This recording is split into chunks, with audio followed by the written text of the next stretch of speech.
Derivatives trading involves substantial risk of loss and is not suitable for all investors. Past performance is not necessarily indicative of future results. So stressful when the world's on fire. Good God. I can't look at this, guys. Like, my strategy is you buy it and you hope that you gotta get spotted. Yeah, but we all think you're crazy. You don't fight this. No way. The markets are freaking out and you don't think that anything is wrong? Come back tomorrow and I'll lose it all. Should be fun.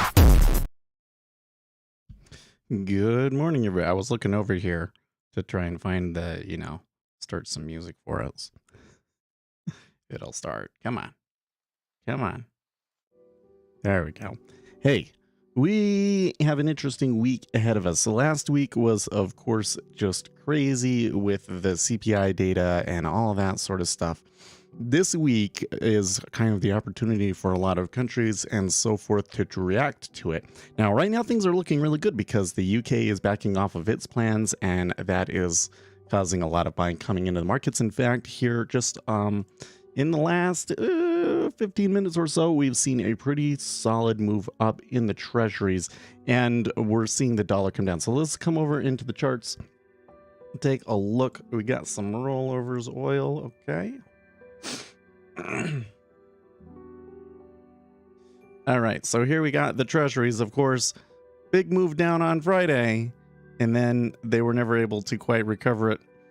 I was actually trying to take some longs here after our session because there was some headlines about the Fed polling banks if they wanted to buy, but it didn't really turn into much. But this morning, good little move up. S&P 500 kind of recovering from the down move on Friday as well.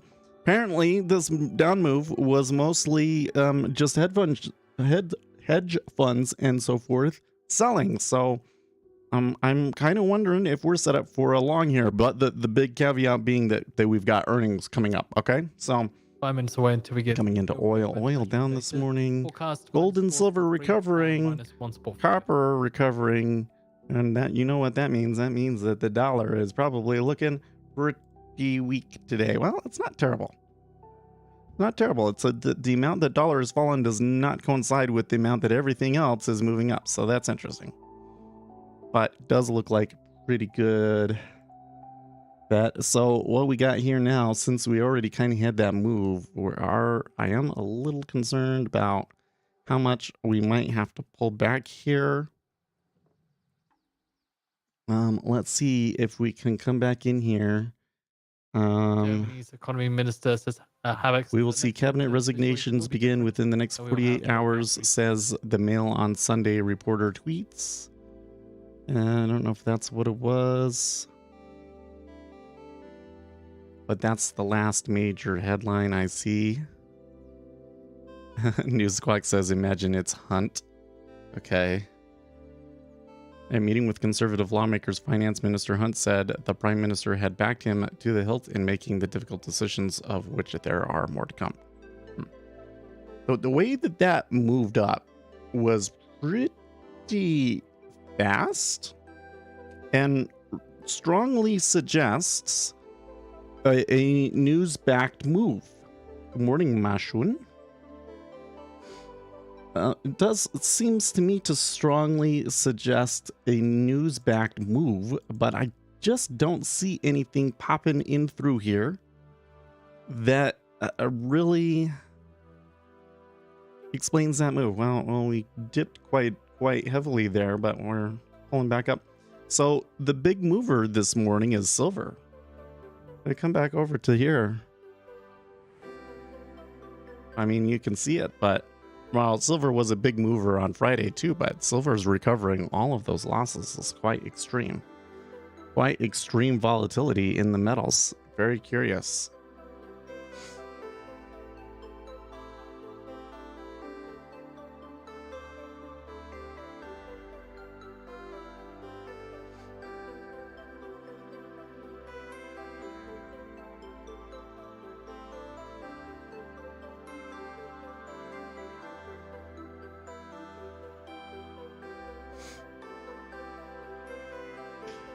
Morgan Stanley, we are further cautious following a deterioration in our consumer and enterprise hardware checks in the last 3 months. We highlight Apple as our greatest conviction overweight name, even greater insulation during a downturn. Really?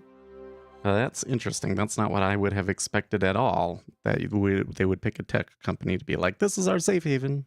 But okay.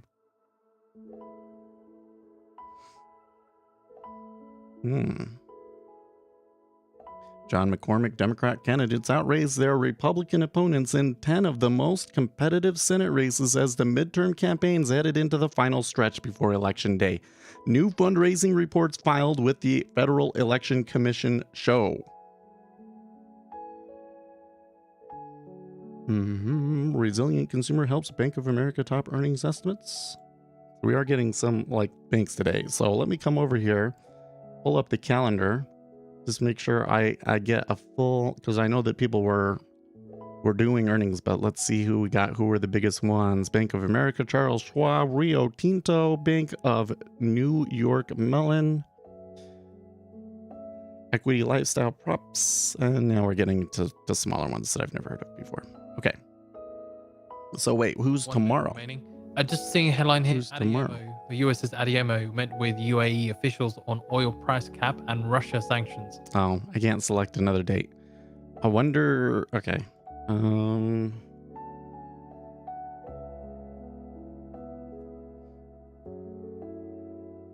Still sitting at 08.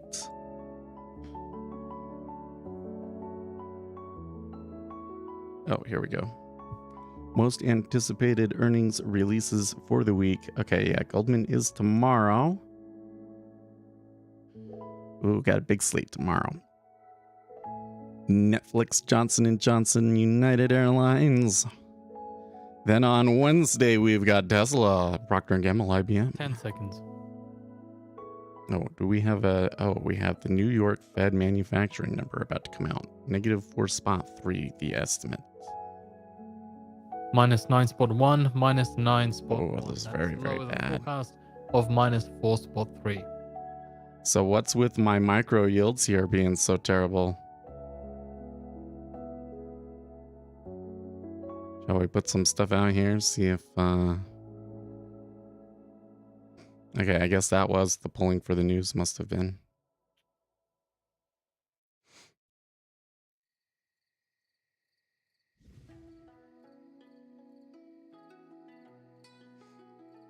Thursday earnings, AT&T, Friday Verizon. Okay, interesting.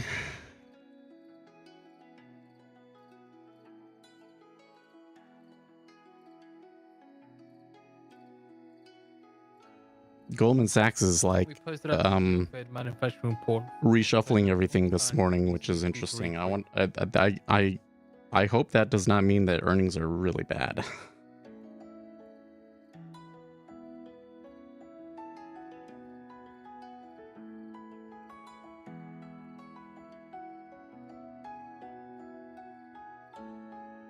I think it was saying that revenue was expected to be down 40% year over year or something like that. Okay, well, I got filled at. I'm pretty okay with the price that I got filled at though. Or rather, I'm okay with the way that fill went, right? Because I am getting some favorable excursion.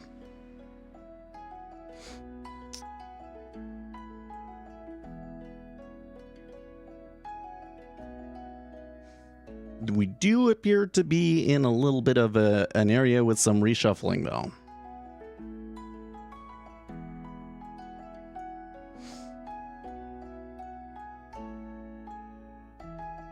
They seem to love talking about exercise. Yeah, you probably do need to go and get a little bit of walking, but you know what? You're okay the way we like you, the way you are, Nassim. He's the most interesting person to me. He's not always right about everything, but he's always interesting. Mohammed A. El Arian, it's interesting to hear that some European officials are welcoming the demonstration effects of UK's policy U-turn, seeing it as vividly illustrating some EU member countries the danger of fiscal slippages. Yeah. I think it's important to note here with the whole UK thing that the thing at issue is that the fiscal package that they put together was financially, increased debt, essentially. That's what the market seems to care about. I think that some people try and make it into, well, because it was a conservative plan and the conservative plan is dumb. I as a conservative felt like that their plan was kind of dumb overall and wasn't a very good conservative plan. A conservative plan should not add to the deficit, right?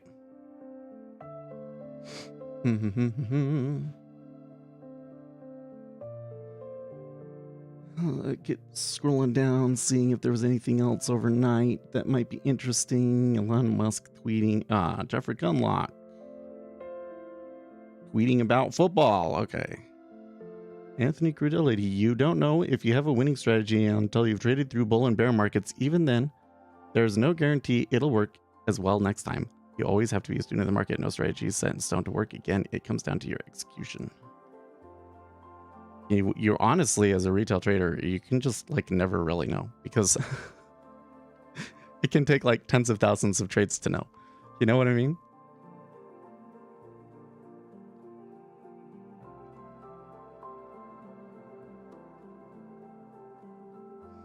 Joseph Wang tweets, I think you guys are too bearish. Really? Interesting. That feels like just a take out of nowhere, although I think he's probably correct.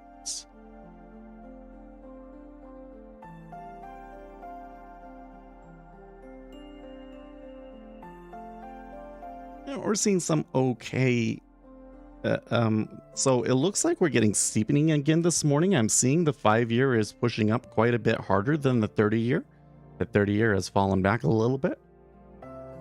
We got pretty okay positioning relative to where the 30-year was, though. So.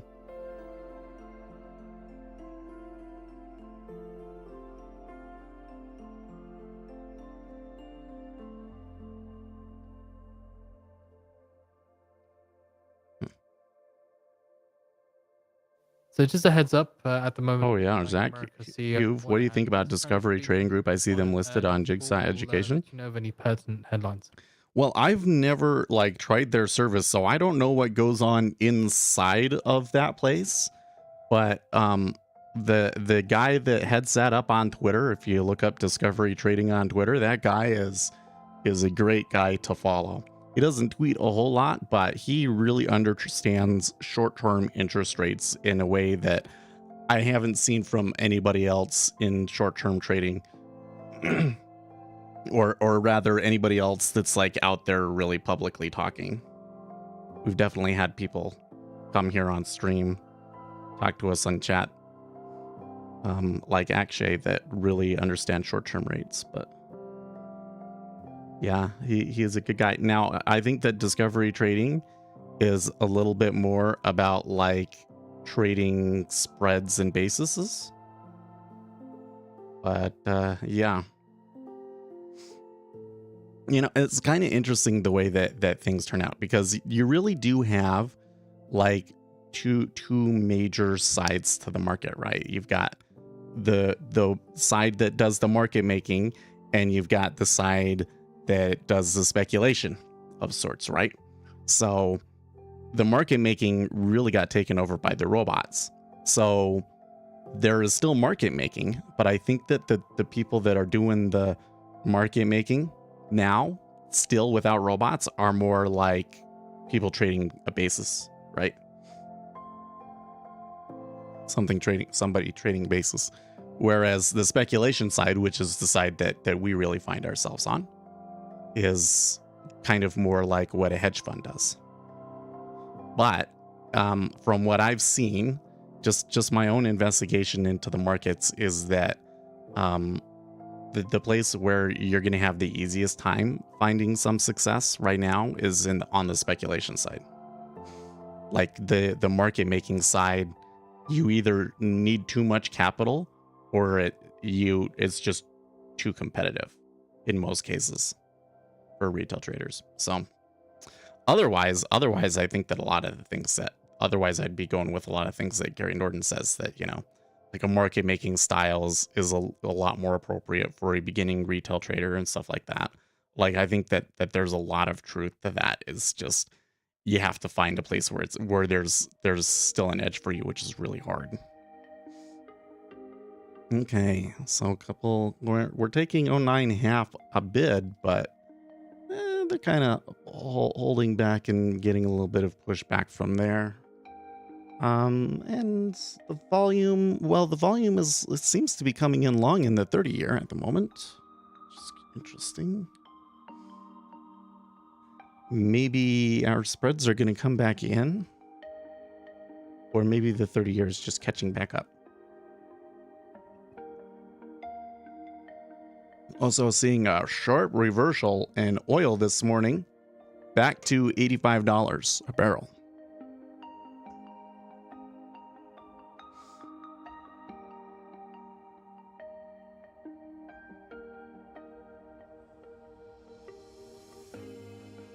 I haven't actually gotten 10, have I? No. Close, though.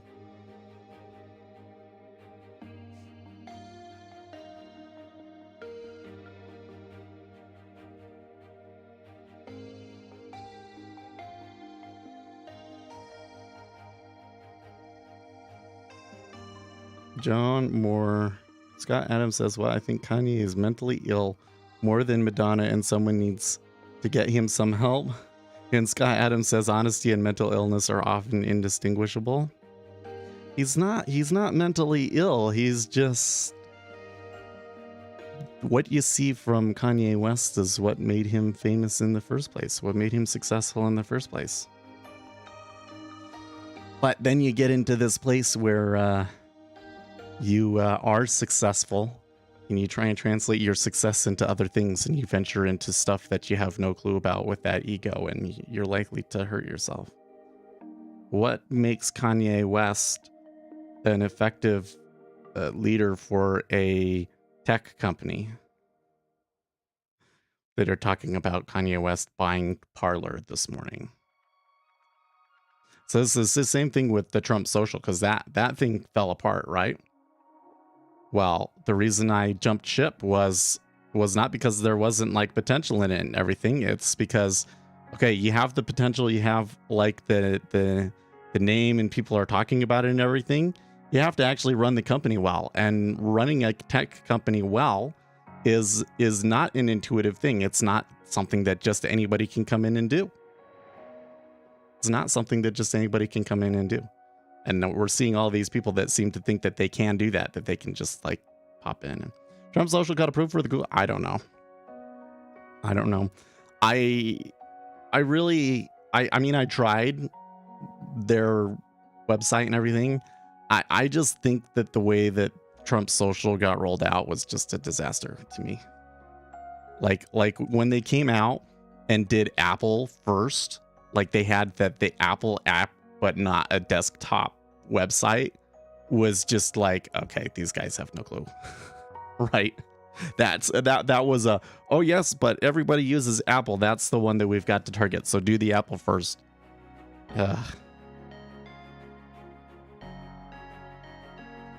And Apple phones have web browsers, folks. Just you start with these. That's the way that all these started. There was no Twitter app in the beginning. Maybe there was. Maybe the Twitter app got to the beginning. But I've never used the Twitter app on my phone. It's always been through a web browser. And then there's the same thing like with Parler. The issue with Parler is you have to be signed up to see anything.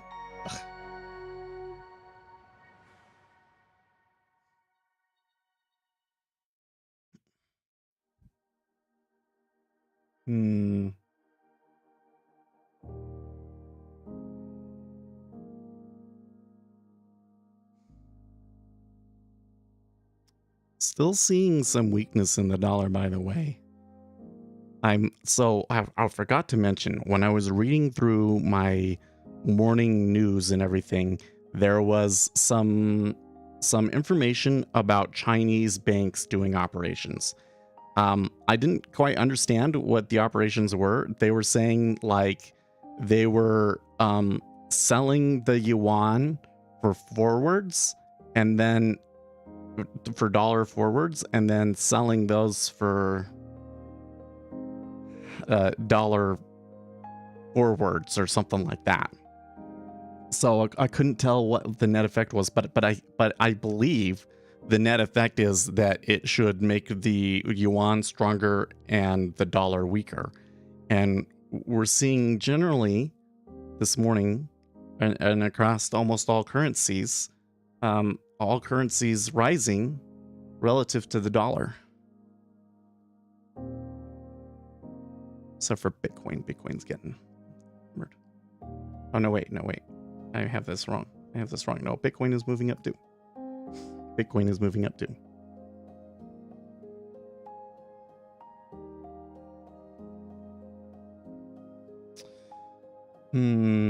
Tracy here. They are rolling out everyone today so far. Saudi Arabia, Oman, Bahrain, Algeria, Iraq, and now AG Hytham Al Gais of Kuwait have spoken out to endorse the production cut. Looks like a united front against the U.S. recent statements. This is a really interesting story to me, the whole OPEC thing. So there was this story that was out that basically President Biden was really pressuring the Saudis to delay any kind of output cuts until after the election. So a lot of conservatives have been saying like that's a quid quo pro and that he should be impeached just like Donald Trump was. I'm not so interested in that front as much as I am. Okay, is an output cut justified? And when you look at the stock market, I have to say it's kind of hard to argue that it's not. If the economy is really so in the doldrums, then doesn't that mean that they don't need as much oil output? So I think that OPEC actually is. They're not just trying to screw the Biden administration over. The Biden administration was asking them to do something that was against their interests.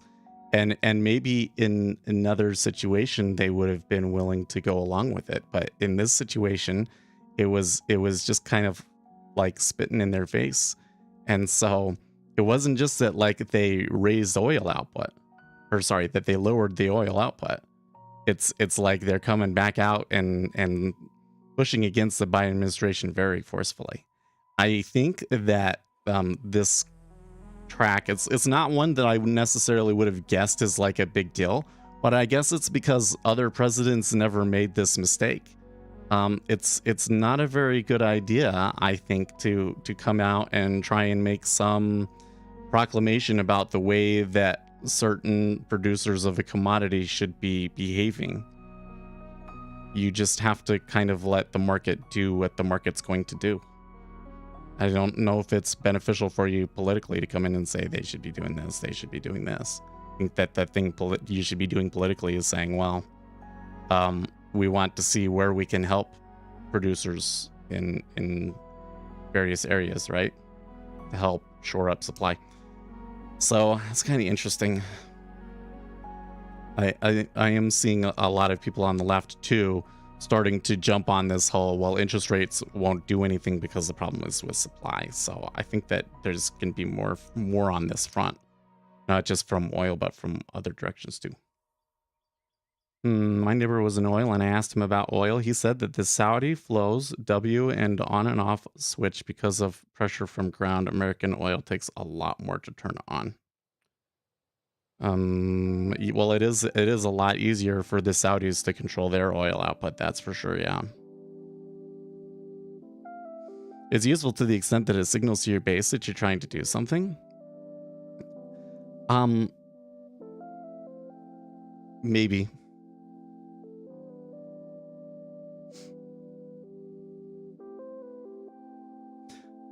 You know, the whole thing about your base is kind of an interesting subject in and of itself, isn't it? Because there have certainly been some situations where politicians or political parties failed because they failed to shore up their base, right?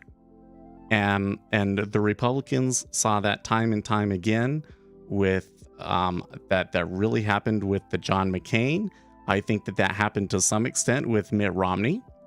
And so when Donald Trump came and the base just absolutely loved him, it was a really huge asset to the Republican Party, right? And I think that maybe everybody kind of overlearned that lesson, right?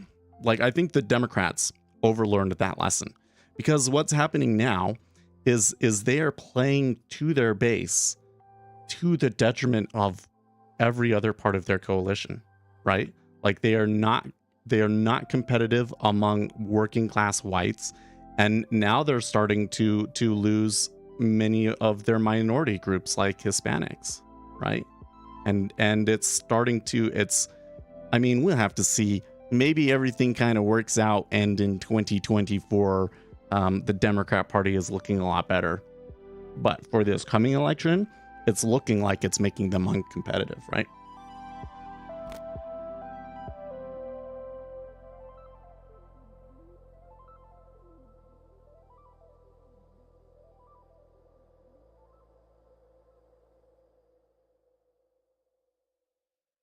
Well, we've been able to wiggle around here between 08 and 09 quite a bit, but there does appear to be a little bit of selling pressure here so far in the treasuries in this area.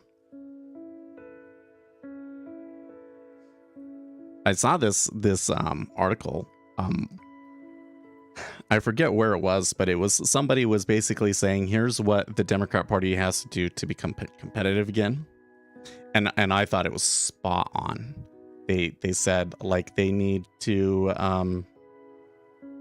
well basically it was, you know, stop letting the woke side dictate your social policies, because you know, people want protection from the police, or people want safety. They don't want to abolish the police or any of these sorts of things. And they also said that they need to embrace patriotism, and that they need to embrace an economic policy of abundance. I thought all of those were really good things. They said one thing in particular that I thought was, you know, they were saying that basically everything, when you look at like politics right now, are kind of doom and gloom about the future prospects of our economy. And perhaps that's why libertarianism, it has become more popular in the past few decades, because they're the only ones saying, oh, hey, like, if we just do X, Y, and Z thing, then we can just have this tremendous economic prosperity. And it is a message that the left could totally take, because a lot of conservative economic policies are not in line with reality. As much as we talk on the conservative side about like taxes and so forth, right?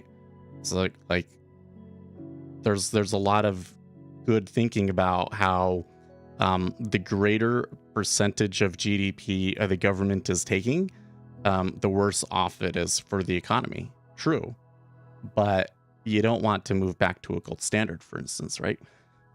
So the Democrats could be very, very, very competitive, economically speaking, with the Republicans, but they keep going on this track of like, we need to harm all corporations and move over to socialism. And so they lose on an issue that should be a winner for them. That's probably me getting a little bit too far off into Seth's opinion now, but I'm just kind of trying to paint, because you brought it up, I'm just trying to paint the political landscape. And it does matter very much to what ends up happening. I mean, when you look at the UK, right? Next time somebody says to you, politics doesn't matter to trading, just tell them to go and look at what happened in the United Kingdom, right? Because conservatives went and floated out like a dream conservative budget sort of a thing, and it was a total flop. Paul Krugman, we probably still have some economic overheating, but high core inflation is mostly reflecting the big rent increases that are already behind us. If you think we're headed for a severe slump, you're saying that the Fed has already done too much. Okay, He's actually right. I think Paul is actually right here. Well, I think he might be right about the second part. If you think we're headed for a severe slump, you're saying that the Fed has already done too much. That's true. What or I mean, I think his assertion is correct. That doesn't mean that the Fed has done too much. I don't think that the Fed has done too much. I think that the moves that they're making are appropriate. Although I do think that they are likely to lead to a recession. Like, what I'm concerned about is that they're going to have to continue on the track that they are and continuing. And while they haven't yet, they will get to a point where a recession is like guaranteed, right? But I am not sure if I agree that core inflation is mostly reflecting big rent increases that are already behind us. So it is true that the shelter component of core CPI is one of the biggest drivers in the CPI number. But when you go and you look at the estimates and everything, for instance, Goldman Sachs was predicting that the shelter component would come in at 0.7, which is what it came in at, 0.7. So the analysts were predicting that component effectively, but inflation was still well above the consensus estimate. So you're continuing to see inflation in places like food, for instance. Okay, so it's not just shelter. Shelter is kind of like the keeping, getting it up there, and we kind of all expect that, and then everything else on top of that continues to be higher than we expect, right? But the number two thing is that people are looking at things like the Zillow index for rents, and we've been seeing that the Zillow index for rents has been kind of chilling off. But I think that we've been misinterpreting those numbers. I think for one, I think that many landlords were asking for rents that were like way above what anybody could pay, and that nobody actually paid them, and so the landlords had to bring their numbers down, which means that you would see rises in a rise and then decline in rents asked that you won't see in the rents paid, right? That from the data series, looking at the data series, that appears to have happened to some extent. I'm pretty positive about that one. Now, the other side of it is that we aren't seeing rents asked decline. So we keep expecting that. I think everybody keeps saying that rents is going to decline, and that then we'll see that number come in line. That's not what's happening. Maybe rents will flatten, and so then the shelter inflation component will be zero, but not negative, right? So we got to remember that we're kind of we're not looking at the rents like as a price. We're looking at it as like the first derivative of that, right? So when you look at the first derivative of that, it's not quite so encouraging, is it? Because it says that the rate of increase will decline, but that it's not stopping. Will slow down. It will slow down, but it's not reversing.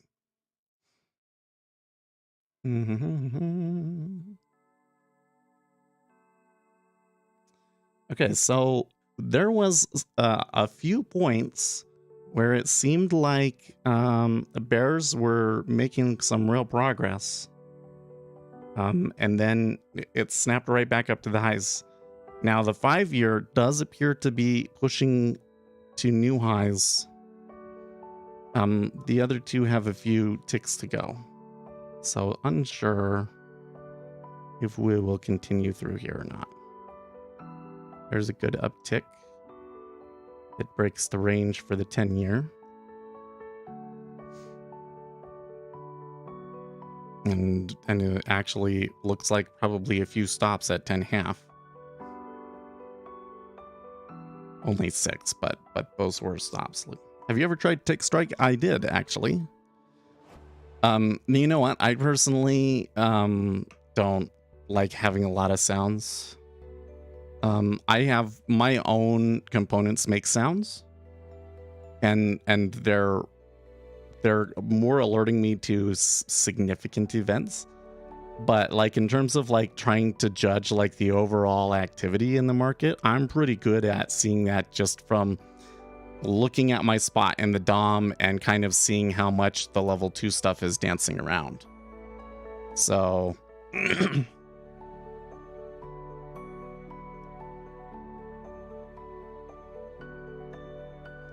but there's a couple of different options, and the financial juice kind of have their own version of it that is actually really popular for you guys.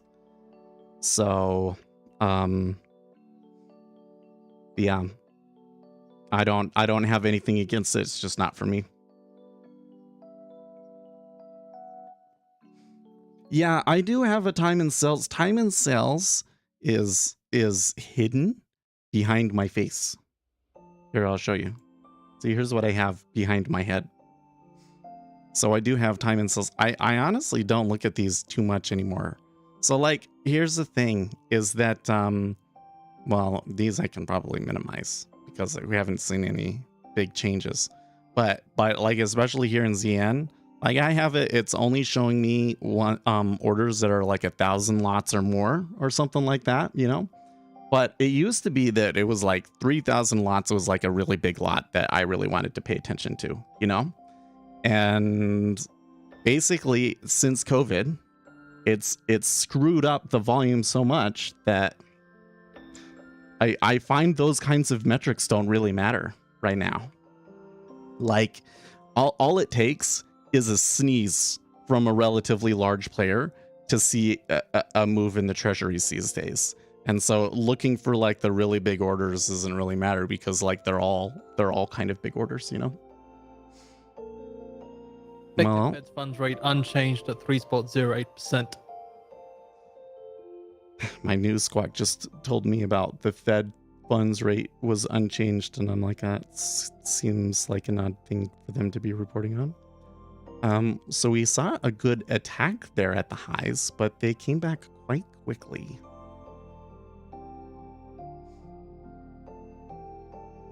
Forex Live tweets, the US dollar falls and the mood improves as the massive bid and gilts continues. It could be what we're seeing here with like the rise that we saw earlier in the treasuries. It may have been completely driven by the gilts, right? Okay, on that tick up, there was a large stack at 09. And actually even maybe a little bit of iceberging at 09.5. S&P 500 liking what it's seeing at the moment, and we're seeing a bit of a run here in the equities pushing up. Okay, they traded all 1523 of the contracts at 09.5 and then traded through 09. I think that suggests that whoever it was that wanted to buy an 09.5 maybe could have gotten a better price.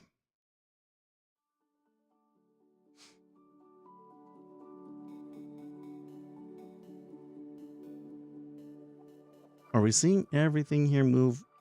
It does look to me so the dollar is pulling back a little bit here. We've had a good run down this morning. It's pulled back a little bit here.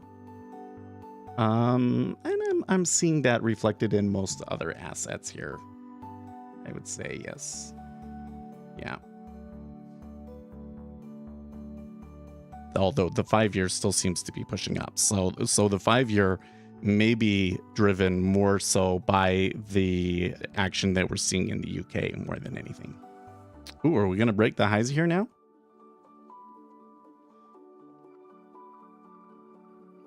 This could be fun.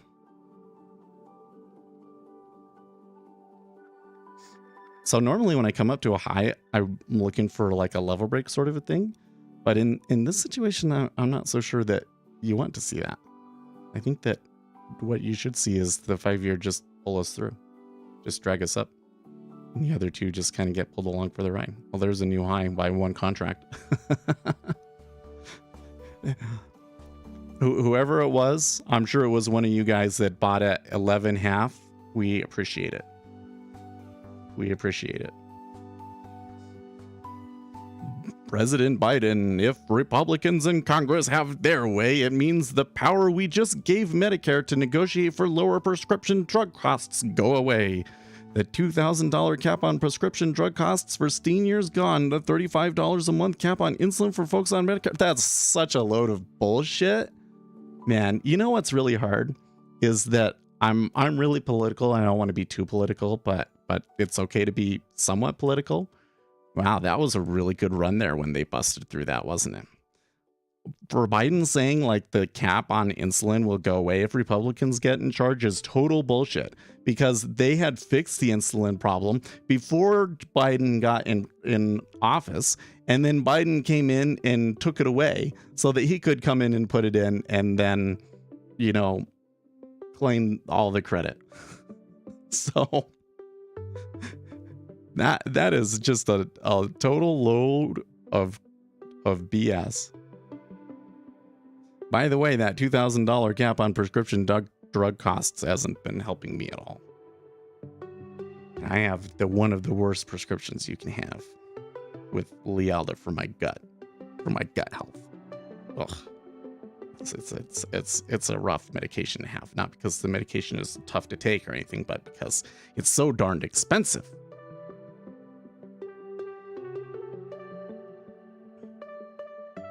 So it's also kind of hard to like sit here and not call him out on an issue that directly affects me and that I'm a little bit passionate about, you know?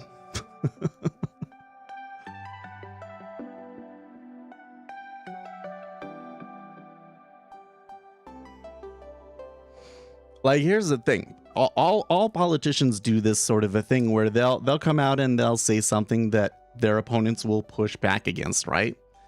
But there's kind of this like line where like, okay, when Republicans can come in and say, he says Republicans will do X, and then Republicans can say, well, but when we were in power, we did get rid of it, and then you took away our fix and then implemented your own fix that wasn't as good. Like, I think that when they can turn around and say that it's really harmful to you. You know what I mean? Yeah.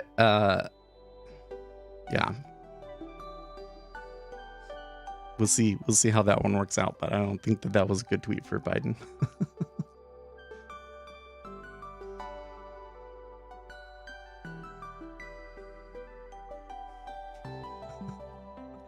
I'm glad at least one of you guys enjoyed that whole bit, because I'm sitting here like, are you kidding me?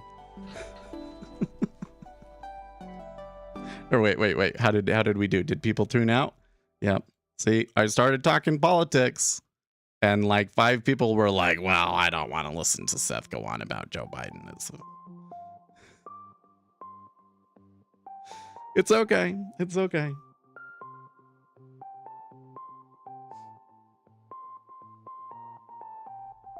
Like, the thing is I really want to talk about politics a lot more. It hasn't been very interesting with Joe Biden, but I don't want it to be a distraction from trading, right? Right now, I feel like it could be a distraction from trading, although, well, we are getting some good action here in the Treasury, so I think that we could say, yeah, we need to be a little bit more focused on the action. At the moment, I feel like that there's not a whole lot that I have to pay attention to, but I probably, this would be a good time for me to be practicing focus.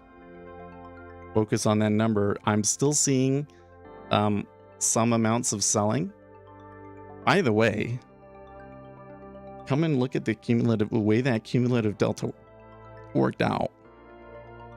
I think this is kind of a good example here of how you have to be able to predict future orders. Because when you look through this whole time period right here, okay, kind of sideways, and look at the cumulative delta, actually kind of down, and then the buys come in all at once in these 2 spots right here and here, right?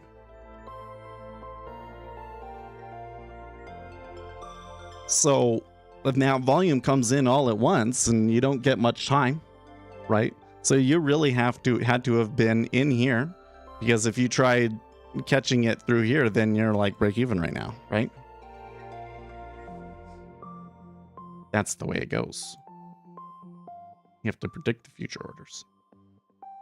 But I think that we've got some stuff here today with both things being shorn up in or looking positive in the UK and the dollar looking weaker here, that gave us a pretty good, that was the main reason that I was positioning myself long. So now the only question is just how much do I get out of it?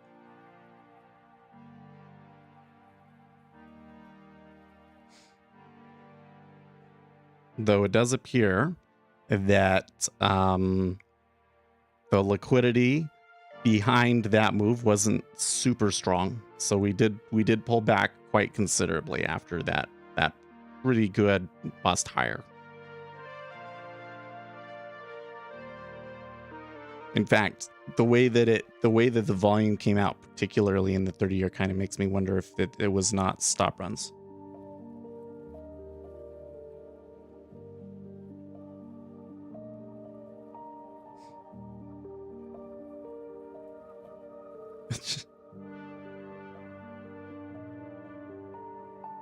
What's this?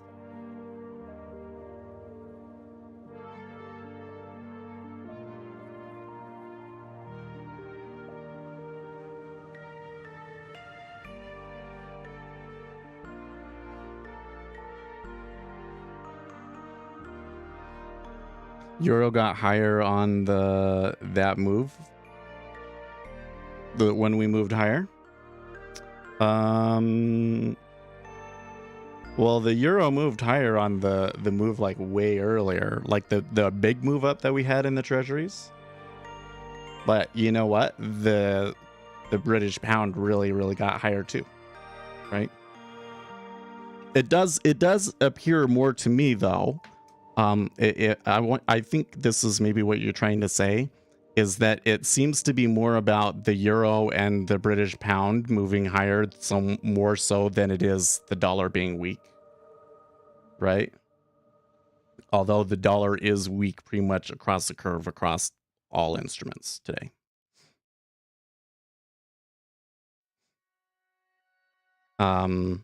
There's kind of this other side that we can't see, which is that there's something else, there's something going on with the yuan too. It looks like that the Chinese are like doing stuff to shore up their currency and sell dollars. So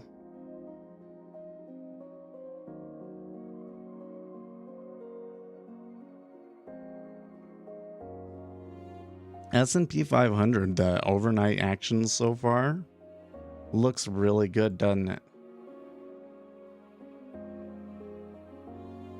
Yeah, the overnight action looks pretty strong.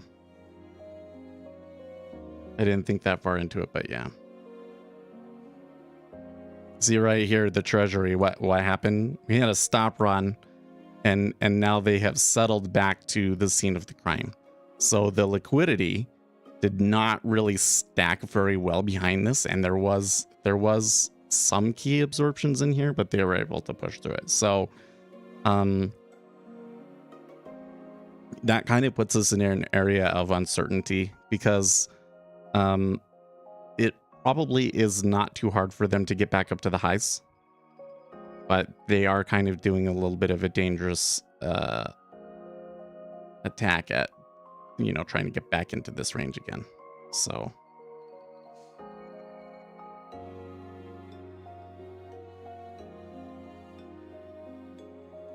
like, that's the sort of thing that can create a reversal, right?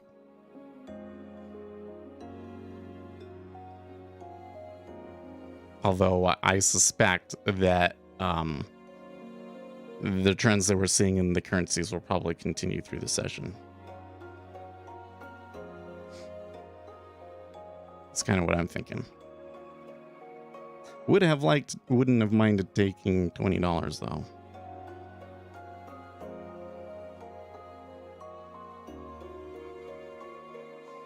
It's kind of, some of this volatility is a little frustrating sometimes, right? Because it's like you get a really good win and then it comes back so quick.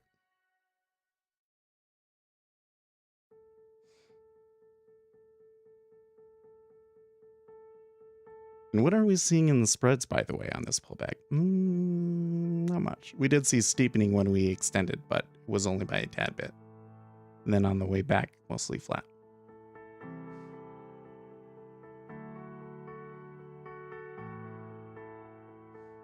Other than that, I'm not seeing too much. Although silver is now 3.1% on the day, so silver has not really slowed down.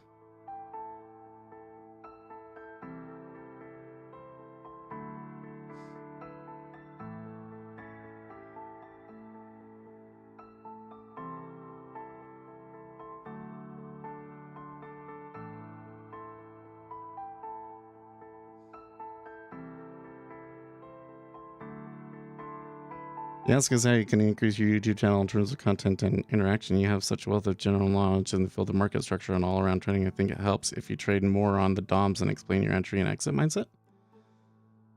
Well, okay, so that's here's the thing, is that like, especially early on, when I was like 100% focused on the DOM, I felt like we didn't do as well.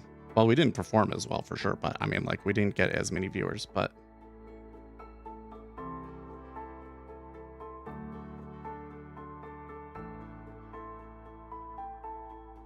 okay. So here's why I do it the way that I do it. I do it the way that I do it because that's what's going to help you the most, especially if you're a new trader, right? So we know that the markets are more statistically efficient than they are informationally efficient, which means that any kind of like pattern that you can tease out of the market it is unlikely to there's unlikely to be very much money in it that's likely to change, etc., because it doesn't take much for any kind of inefficiency like that to be sniffed out. Whereas markets can move so far away from fundamental value, and it takes orders to move things and liquidity, and there's just not enough liquidity out there for big players to do the transactions that they want. So there can be information out there that will predict what the future order flows are going to be, right? So what you need to have in order to have a winning strategy is you need to have a combination of components. You need to have something that predicts what the flows are going to be, and then a way to read the order flows that are coming in to confirm your theses, right? And then you need a way to be able to look at the correlated instruments, right? And then you need risk management and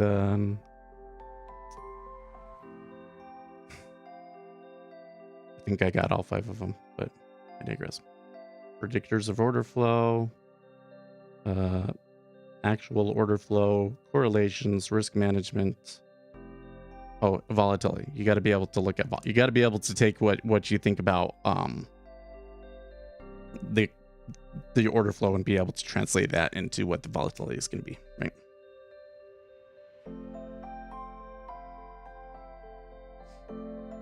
So think of it like this, okay? You go hiking. You ever done hiking? When I was a kid, Scouts was really popular in Utah. At least it was. It's kind of sad because like the Scouts kind of went on this other track, and the LDS Church decided they didn't want to be involved anymore. And the program they've replaced it with is not as good as Scouts, to be honest with you. So far, it hasn't been quite as effective. But when I was a kid, our Scoutmaster liked hiking, so we went hiking a lot. We went hiking like Kings Peak is the tallest peak in Utah. We'd go and hike to the tallest point in our county.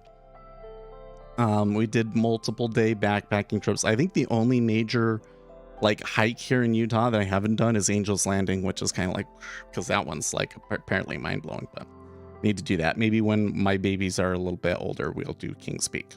Okay. Or sorry, Angel's Landing. Okay. So we did hiking and we got pretty advanced at hiking. And here's the thing, hiking, you follow a trail, right? The path is set out for you, and being good at hiking is just, you know, doing it a lot and being fit and, you know, etc., etc. Okay. But then he introduced us to orienteering, right? So I mean, there's different ways of doing orienteering and orienteering courses and stuff, but like at the top level, it's like They just give you a map and a compass and they say, here's where you start and here's where you end, and you have to develop your own path, right? And discretionary trading is a lot more like orienteering than it is hiking, right? Every trade is going to be different. The opportunities are going to be different, as is going to depend on what the terrain is. And you have to learn to be able to read a terrain map, or what do we call these, elevation map, and how to use a compass. And these are all like individual skills, right? So that's really the way that we're teaching. I think that a lot of people, they want a trading strategy to be, here are specific entries. When you see X pattern, you want to get in, right? Well, unfortunately, the market is a little bit more sophisticated than that. So we have to be able to identify situations where we might have an asymmetric advantage in information over other participants in the market, right? And then our reading of the order flow, right, kind of helps us see that we're going in the right direction, right? So what are we getting right now? Well, we had a good stop run. We moved higher, but I was expecting that we would move higher. How did I know that? Because I knew that the dollar was getting weaker and that we were seeing these flows that were bringing buying into treasuries. That's how I had nothing to do with the order flow whatsoever, right? I guess I got an okay entry from my order flow reading, but you get what I'm saying? So that's kind of the way that we go. And yeah, it is a little bit more difficult for people to follow. But to be honest with you, even when I was doing like straight entries and exits, I don't know if people really came through. So I don't know if that's the biggest deal, right? And being able to understand the fundamentals is so important. So important. I know that everybody wants to just focus on the market generated information. I think that that's like humans' tendency overall. Like, we're prone to want to work that way because that's the way that our brains evolved. Because we look for patterns and signs and use that to try and predict what's going to happen.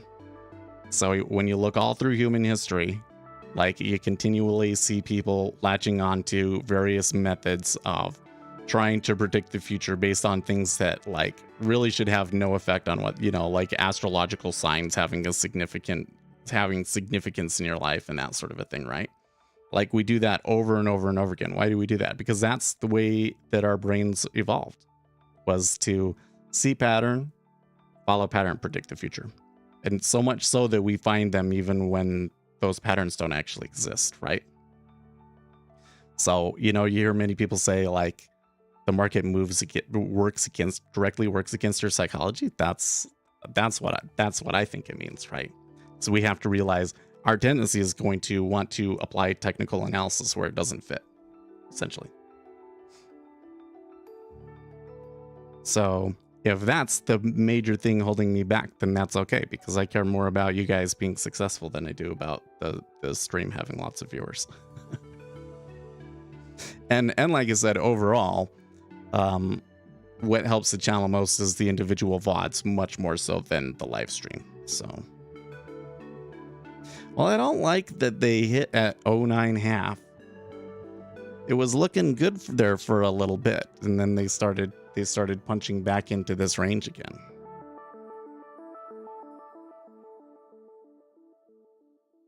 So fundamentals drive a price move, and volatility and liquidity drive the magnitude of the move. Okay, so oh man, there's another take right there that I don't like.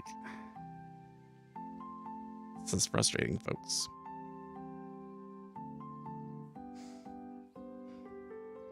I may already be too late. Or really, maybe I should have just taken the $20 when I had the chance. Greetings from Finland. Oh, thank you so much.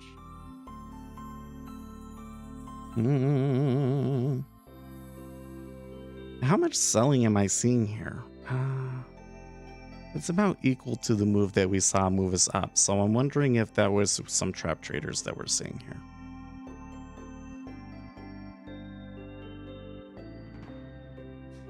So the way that I would think about it is like there are various reasons why somebody would trade, right? Like say you're a hedge fund. Why are you going to come in and buy today? Or you're an index fund. Why are you going to come in and buy today, right? If we know enough about the market to be able to predict that these other large players are going to buy or sell before they do it, right? Then the question is, how many contracts are they going to buy or sell, right? And we can look at what the oh geez, there it is right there. Okay.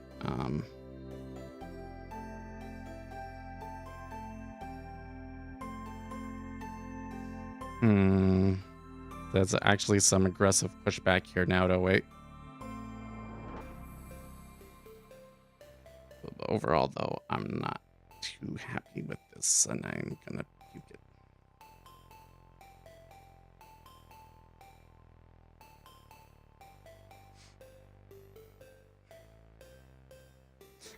I really should have taken the $20 when I had it.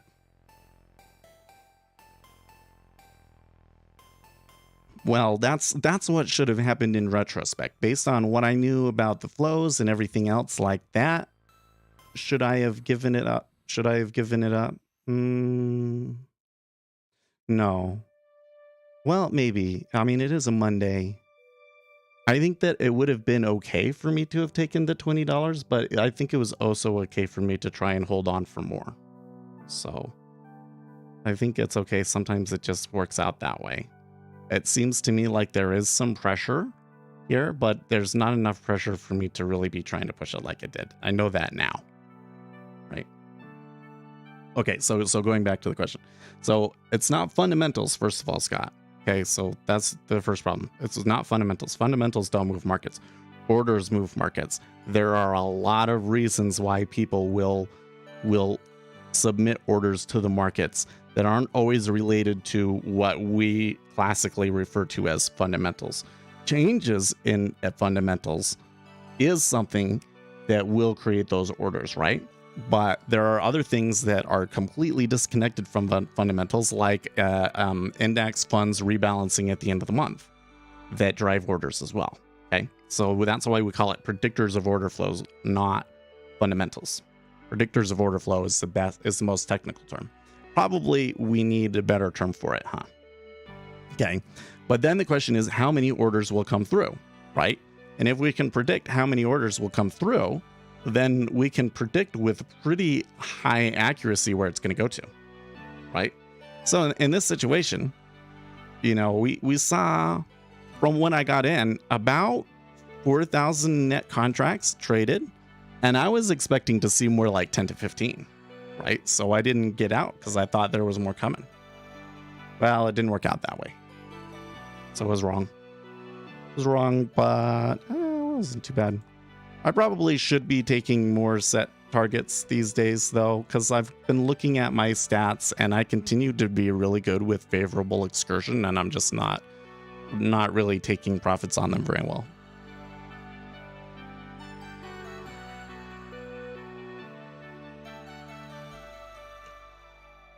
Why not do more scalping on the S&P 500 with more volatility?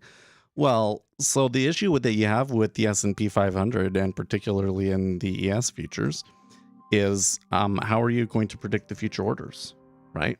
There are some situations where you might be able to predict the future orders, but it's super crazy hard. And then on top of all of that, you kind of get all of that volatility. So being able to pick like a good spot is also crazy hard. Here in the treasuries, I could look at it like with my original trade, right? I took it on a limit order, hardly ever moved against me. In fact, these 3 ticks that we had against me was the most excursion against me that we had. Before that, I hadn't had any excursion against me and made 20 ticks, right? Very hard to pull that off in the S&P 500, right?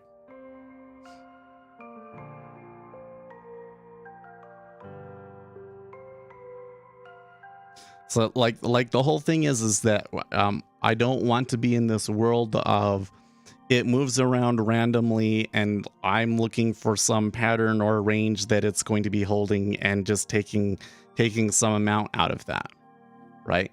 That's technical analysis, right?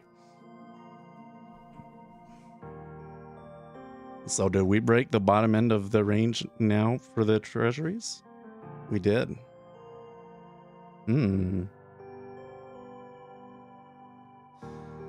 So I don't like this sell. Volume wise, it's not too much. Are we seeing? No, I'm not seeing a move in the dollar, so it's kind of hard for me to judge where it comes from. We are seeing oil push up, so it may just be oil.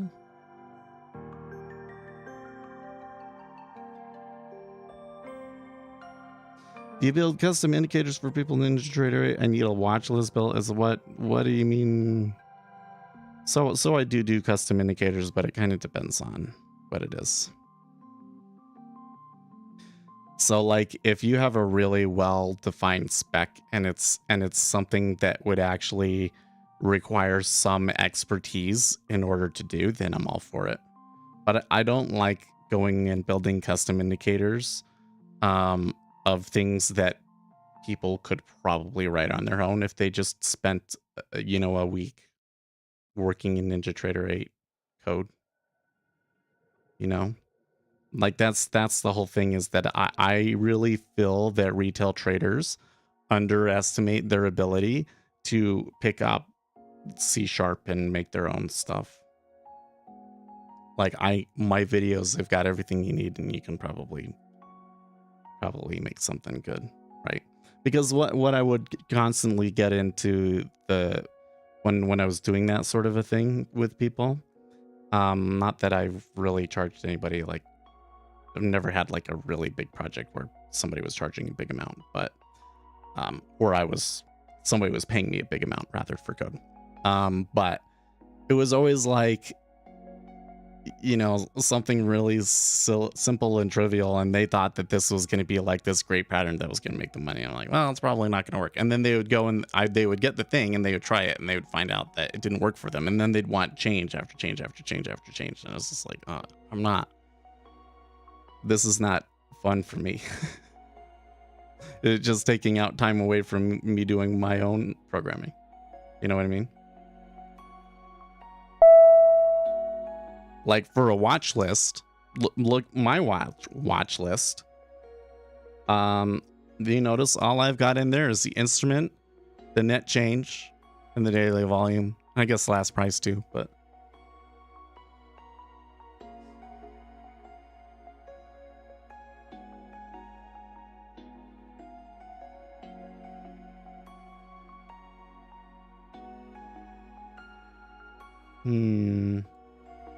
Oh, Chai Girl has a space now, huh? Oh, yeah.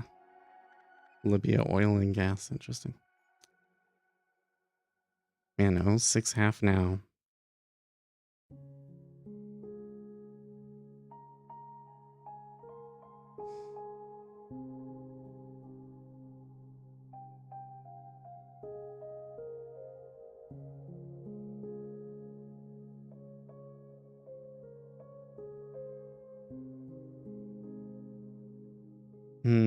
Truss is not Trump, but there's another big difference. Governments could borrow cheaply in 2018 to fund tax cuts, but now borrowing costs are more expensive. Lower income tax means huge debt.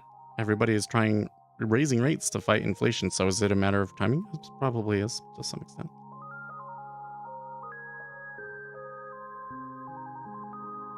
I wouldn't make a video. I would write it down. Because I can go down through a list and I can, spec out what kind of work it is if I have a list written down, right?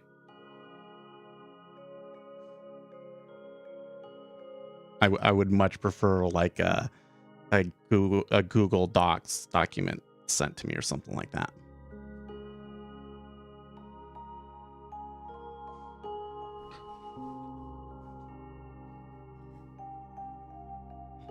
Excuse me.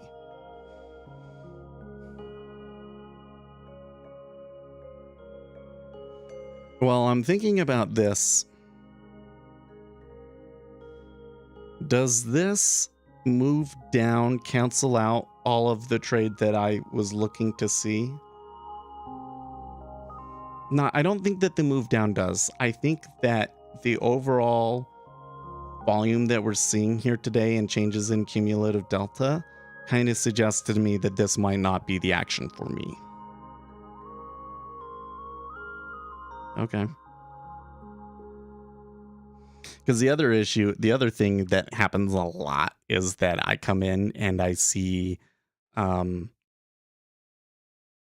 be like, oh, there's this indicator and this indicator that you can use that will do that for you. That happens a lot too. So the other thing is that if it's in NinjaTrader 8, it probably already exists. You'd be surprised.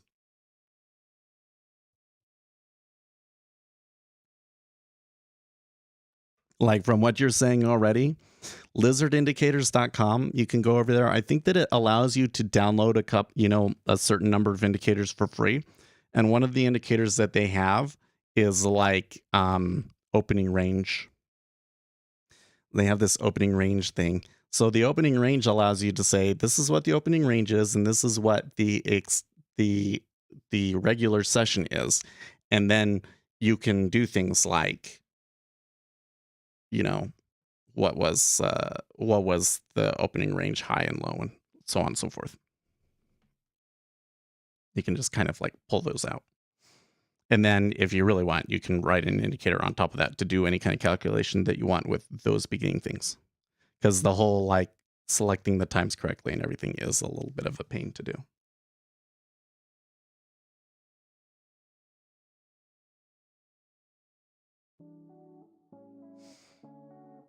Well, a little bit of a pullback now from those lows. They do appear to be trading the 07 area a little bit more directly. Yeah, Paradise, I had a good winner that came back on me. So I think that we made the play that we wanted to today, and it worked out okay. It wasn't quite, I thought I was maybe going to get more like $35 off of it. I could have taken 20, but in the end, the day has been a little bit more, what do we say, nuanced and slow than I was hoping for. So I'm kind of sitting here looking to see if a large flow comes in or not. The S&P 500 really took off there on the open, didn't it? So I wonder if one thing that could be going on, or if it's not going on, we might see in the future in the treasuries, is that the equity markets can only get so bullish before it's bad for the Federal Reserve, right? And they have to come in and jawbone the markets lower again. But today is probably okay because it was so bad last week, right? That like when we come back to daily ES and we look at it, right, we're just retracing some of this noise that we've had in the past. But hey, if we could get a close above 3,700 today, that could be really positive. That could be really positive.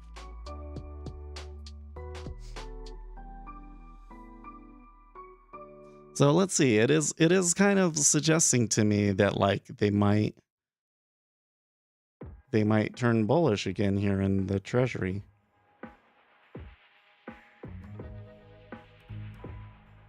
Where was my initial trade at? It was at 2.934. Oh, wait, really? Oh, no, that's where I got out. My entry was 3.93. So it hasn't really moved since I got out. I might have been scared out. Well, that's kind of interesting. Like, it's okay for me to come in and scratch it, but that would be kind of interesting if it goes right back up to the highs. I still don't really like the volumes, though. Like, I don't like it can come all the way from 13 all the way back to 05 on only a few thousand contracts. That's not good.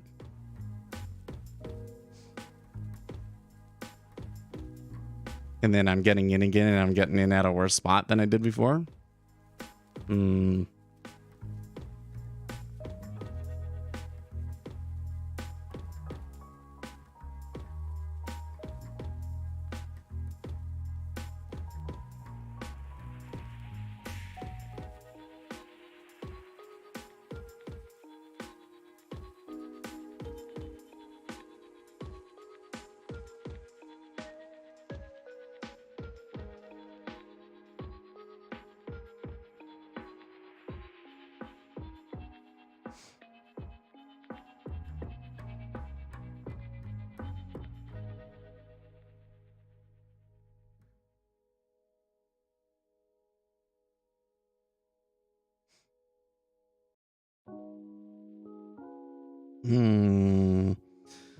Morgan Stanley Equities Bear Wilson says U.S. stocks can rally in the short term, reports Bloomberg.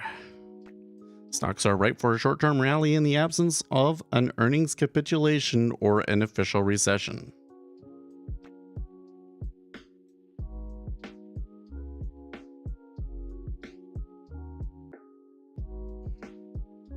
And I'm seeing treasuries, maybe some support at 09 here.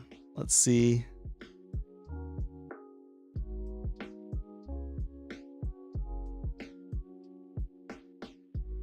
Man, equities are really, really bullish this morning.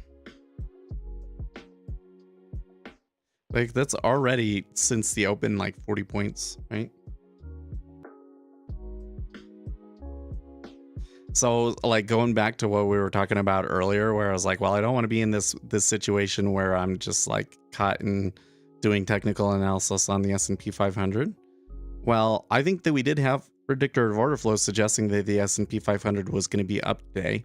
I don't like trading the SPOOs because, you know, of the volatility, but here in this situation, it's been pretty consistently up. You really wouldn't have had to have sat through very much heat to take a trade in the S&P 500, would you? Do you need to sort? There we go. I was like, why is the watermark was all wonky?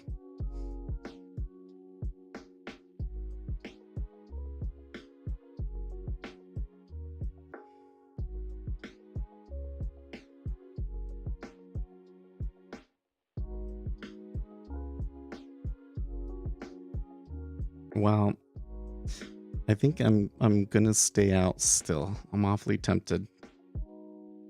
It's kind of hard to see it go my direction and not want to jump in, right? I don't think we got any like upcoming news or anything like that today. Well, we got 6-month and 3-month bill auctions today. That's about it. Okay, so iceberg at 09.5. So there's exactly the sort of reason why I'm a little bit worried about getting in here. Let's see them fight it through, and maybe it comes through.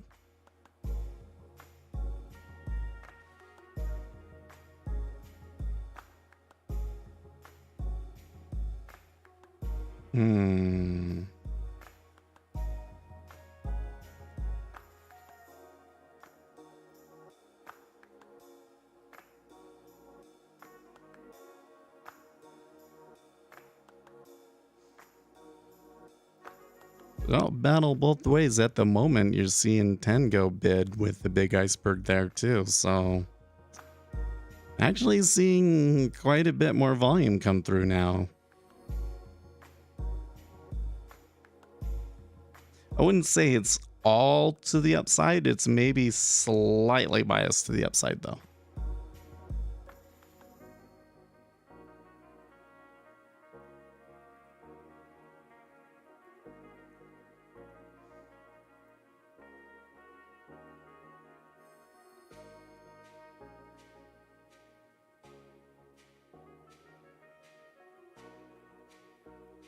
Are we seeing some change in the spreads here?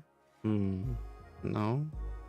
I'm just a little weirded out by that. It actually did not come back much from where my entry was. My entry before was 3.93.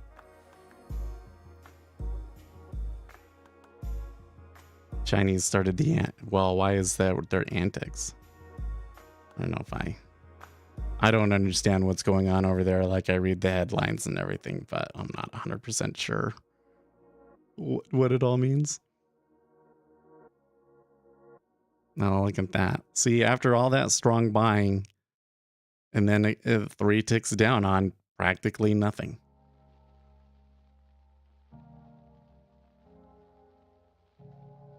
I'm seeing a good move in the 6J though.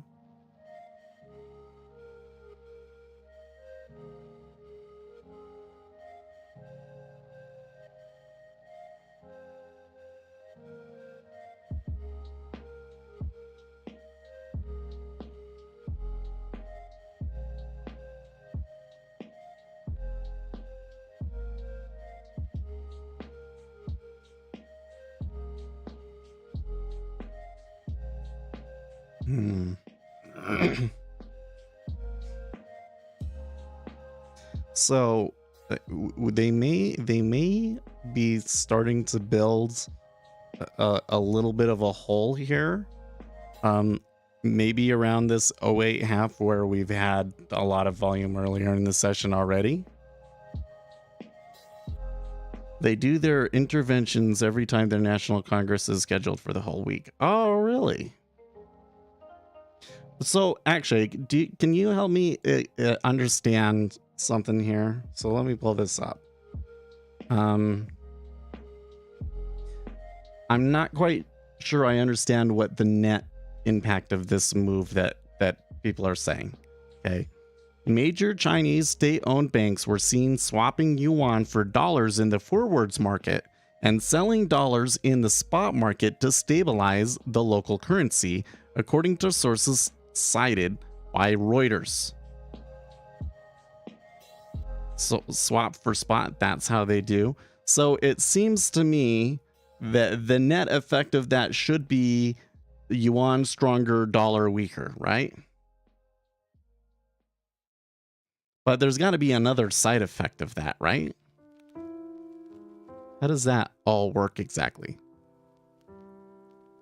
Interesting that you guessed what it was going to be without me even reading it. And that you know that it tends to happen during their Congress.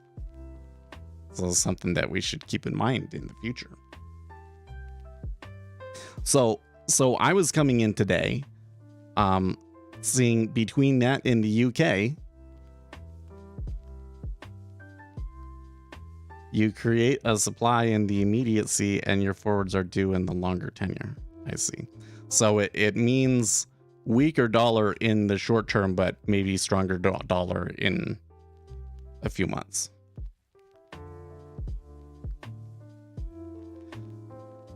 So I had that, and I had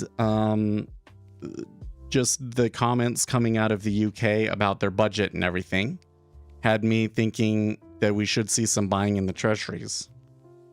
And it did work out really well for me initially. But so far, the volume has been pretty iffy. So like, even though I got some good excursion on that one trade and didn't really see the change in cumulative delta that I was expecting to see, and the profits came back very, very quickly. And so I had to scratch it again.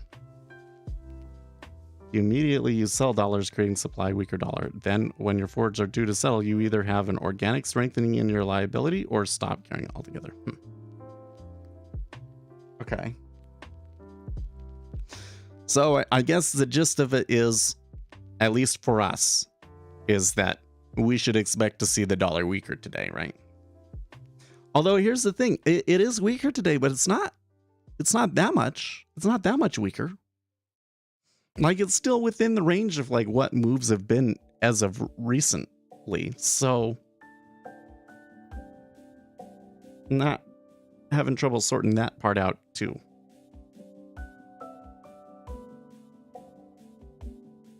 So like, I come in here and I look at cumulative delta and it's barely changing by a few thousand, and then it's trading over this wide range. That says to me we're in a really illiquid market without a super strong bias either direction on a Monday, which is when, I would often avoid trading on a Monday because of that sort of a thing. So it's just a little eerie to me that it's a little bit too wishy-washy of a volume given the circumstances, you know? I don't know. I guess what the Chinese are doing is just a small thing compared to everything else that's going on. I guess. And maybe that initial move up that we had was from the UK, which might explain why we'll have these moves that seem to go really far without a whole lot of volume trading over here. It's because the gilts are the ones that have the volume. The weakening doesn't happen immediately because the counterparties will start.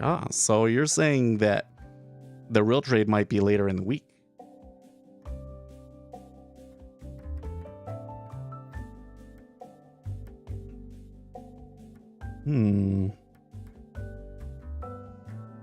Well, it came back to our spot. Like, if I was really still bullish, I could take something in around here. That will create some demand, but overall the supply will increase. Overall, the supply of dollars, I mean.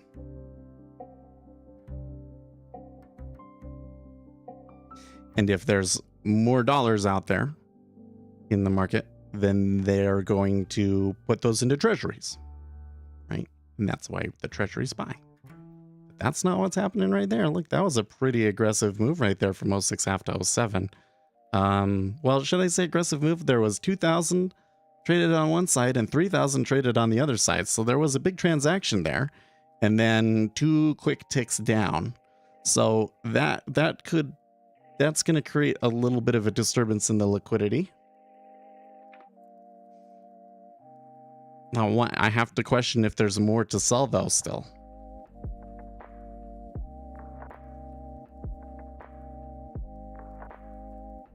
Of the swap sold currency, yeah. So why does that benefit them when they're doing their Congress thing?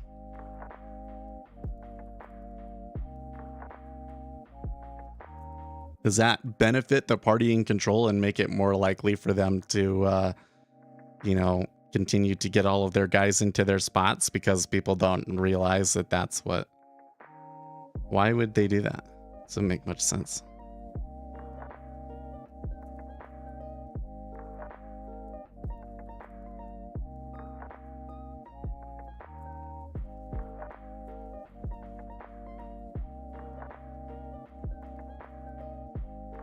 Oh, Alligator says yuan weakness due to delayed release of Q3 data. Market thinks this probably not that good, but I don't see the point as they cooked up anyways. Oh, did you know that? Now that's interesting.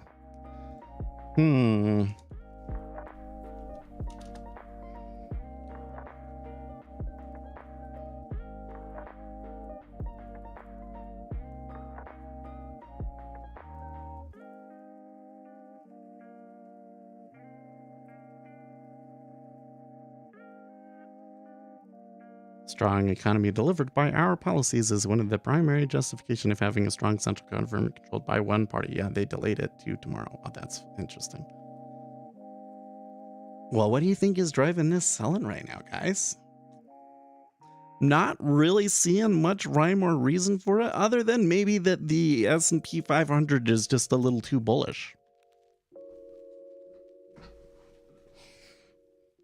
But sure am glad that when I was feeling, really FOMO, I was starting to feel a little FOMO there, like it was going to go right back up to the highs. And I said, no, this volume is too wishy-washy.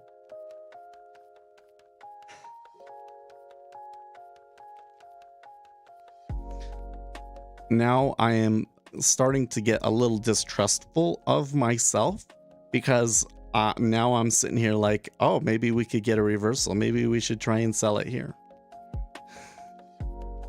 Instead of looking for a continuation, when probably what we should see is a little bit of continued volume down and then them find themselves stuck in a spot again.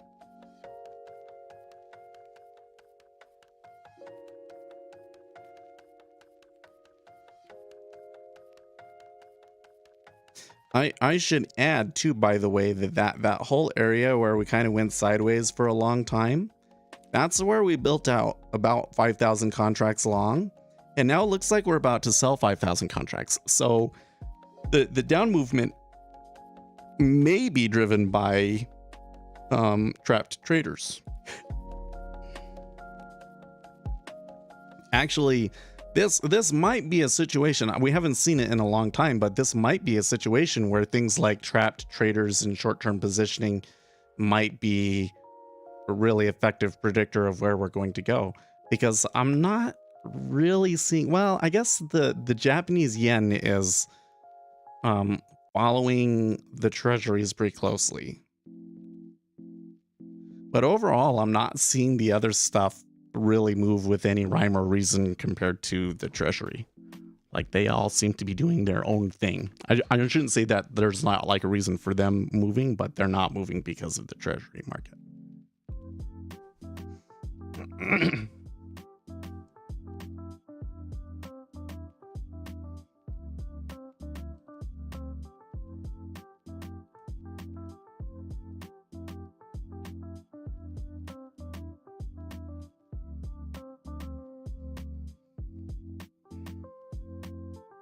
There's a big one at 04.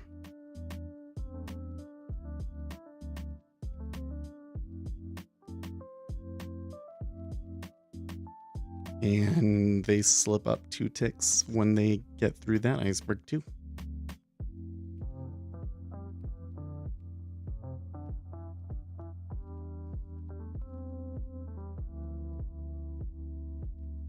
So that's kind of your first sign that this could be a spot that you might want to flip around at, right?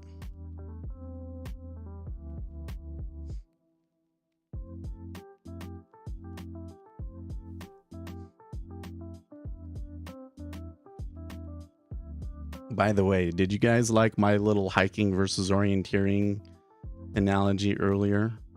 Because I made that up for our little strategy PDF, and I thought it was really clever. But I don't know if people will really like identify with that analogy or not. that trading is more like orienteering than it is hiking. You have to be able to read a map and use a compass, etc., etc. Know where a good spot to hike to is. You're hungry, gonna go cook. Yeah, have a good day, actually. If we don't see you later. And I appreciate your input on that particular issue.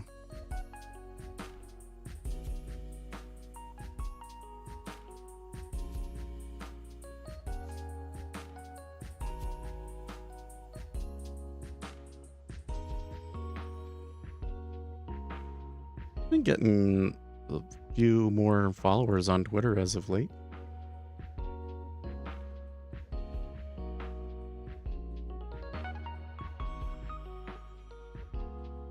Here comes the lows. Man, so we could have gotten 1 to 5. We could have gotten $40 off of this if you had gone sold at the beginning. Oh, it would have been a bit of a pullback. There was some real volume on that though, right? Like I was looking to see 10 to 15 up through here. Okay, we've come down 5K. Now we're almost on another 5K here on the breaks. So it's really falling hard.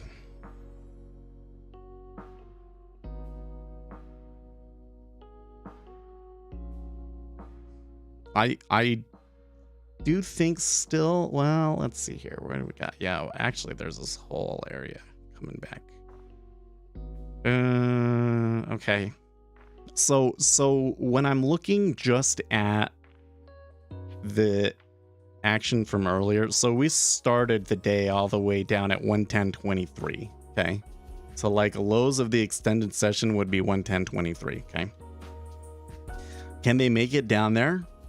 Well, certainly anything is possible, but it's been quite some time since we've been into these areas, and you can see that there's like big amounts trading down here.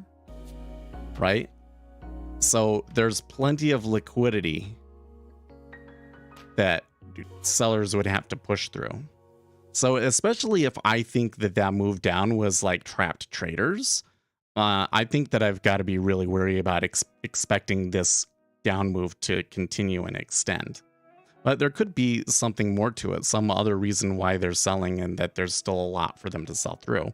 And if they have another 20,000 contracts to sell through, then I think that maybe they could get it down to there, right? At the moment, though, I don't have anything to really strongly suggest that we're going to do that. So I think that I need to continue to sit on it. Okay, you gotta, here, let's take a look at it. I can do it here while we're on here.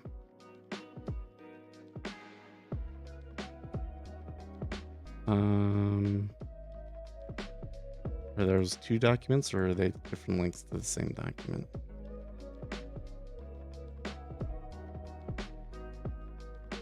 Okay. Here.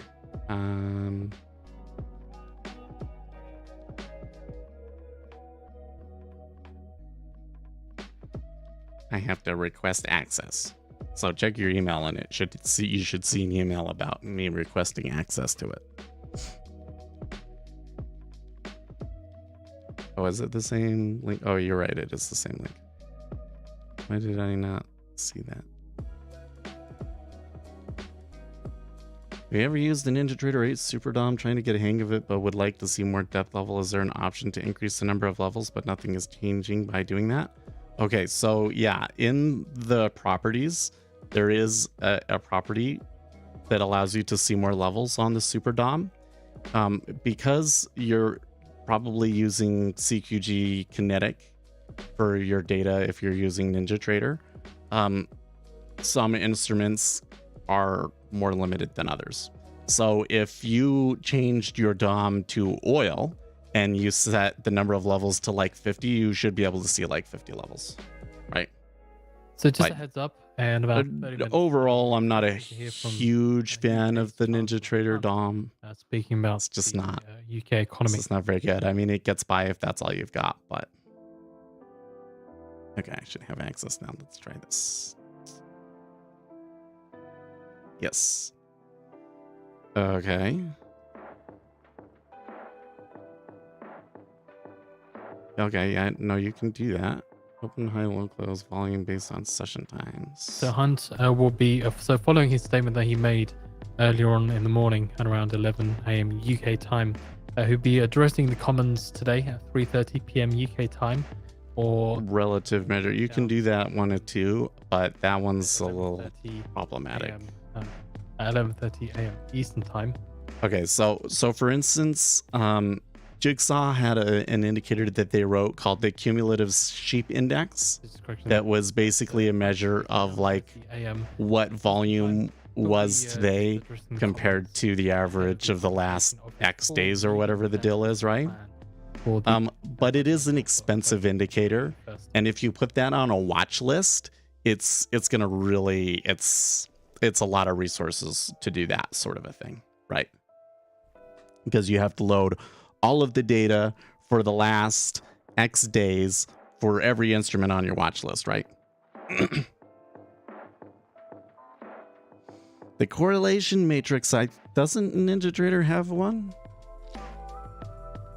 Or they had the currency correlation. Yeah, they have this FX correlation matrix. I don't know why they don't have it for other things. Oh, can you add instruments? Add instruments, search. Yeah, that sucks that you can only do that, but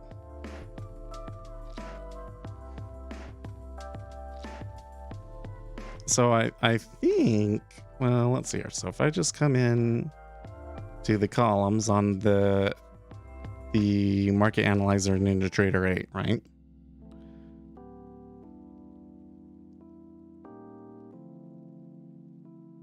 So they have like the open and close prices, right? Daily high, daily low, etc., right? Open, close. are already on there. And then if I really need like what was the overnight high low, etc., then I should be able to use this no,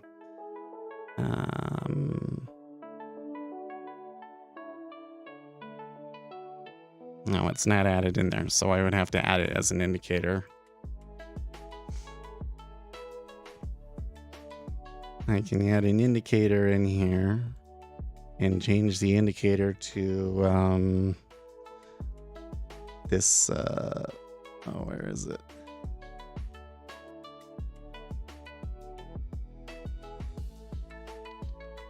Lizard indicators, AMA opening range, for instance. Hold on. Okay. And then the plot could be, right, regular open, opening range high, low, mid, pre-market high, low, mid. See? So yeah, the indicators to do what you want to do already exist. You just got to sort out which ones you want to use, right? Because any indicator that you can put on a regular price chart, you can get that sort of a thing. So you just find an indicator that shows you the levels that you want, and then you could put them into your market analyzer. That's how it works. See, you don't need my help.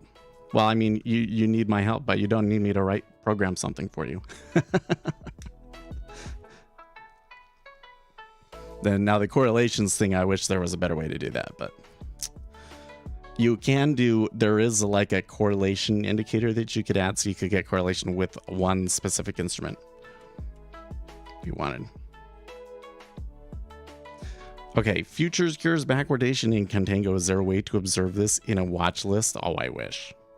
Okay, so the way that I would view that is if you use my spread indicator, you could chart a inter-month spread, right?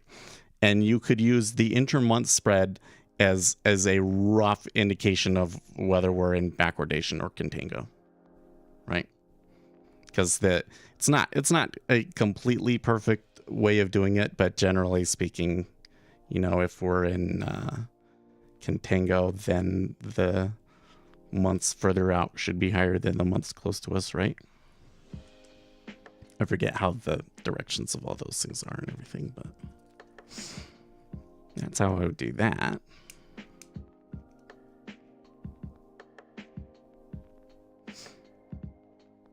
Yeah, but for the correlations thing, like honestly, that's why I have this screen set up the way that I do, right? Oops, I got to minimize that. Everything here, everything that I have up on this chart is so that I can try and determine what the correlations are. And the way that I like to do it is, you know, when you come up here to your crosshair, you just change the crosshair to global no time scroll. And then I can look at a move and I can say, okay, so we had this move down in the treasuries.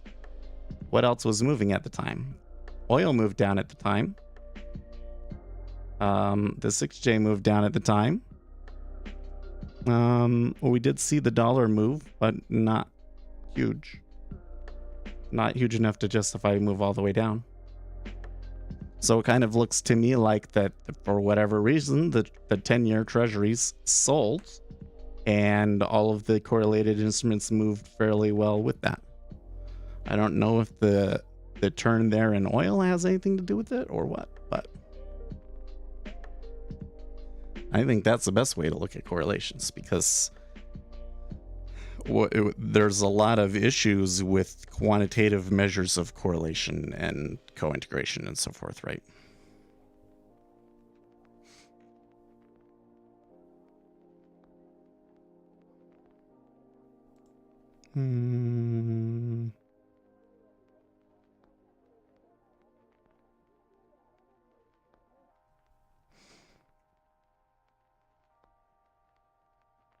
Let's check and see if I missed anything here on Twitter.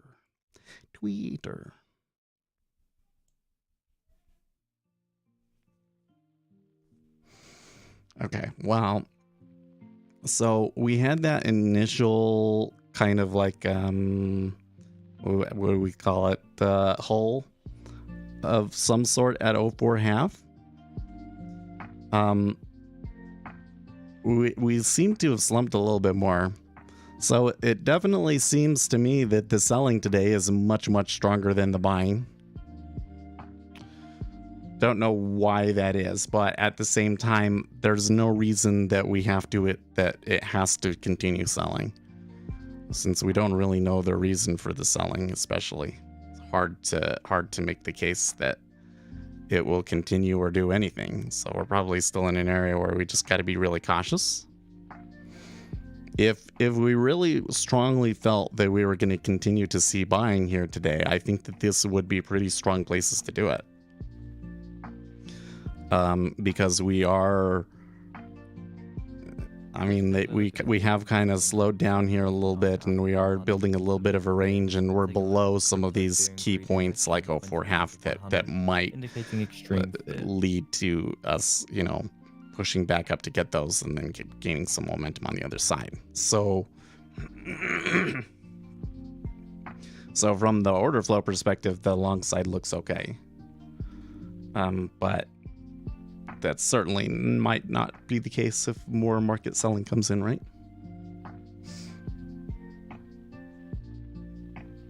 Kind of one of those things, like think of it this way. Like, so we did have some longs here today that got trapped somehow, right? Okay. So that's maybe 5,000 contracts, right?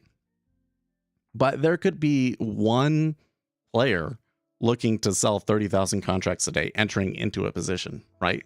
So the gist of it is that you'll continually see the amount of market volume out there lurking is much larger than anything that you're seeing based on the participants that have already traded today, right?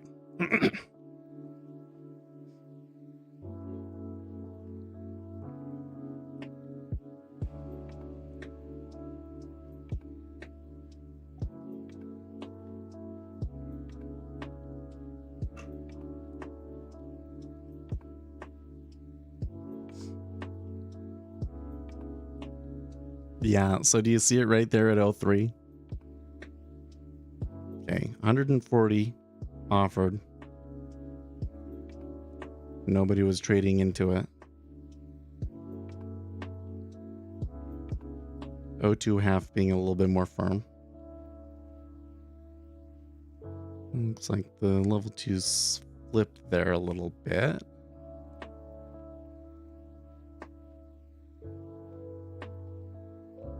Okay. So maybe, there you go, 67, 81.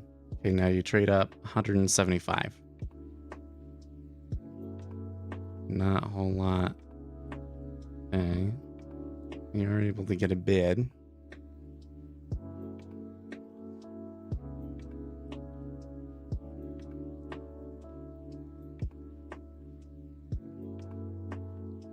So what I'm looking for is when those inside prices, the liquidity at those inside prices is consistently low.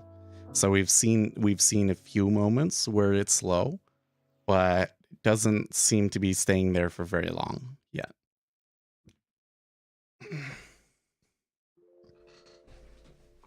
Excuse me. So it's probably the case that the market makers are okay right now. There's maybe some signs that we might build a liquidity hole here, but at the moment, the market makers are probably fine.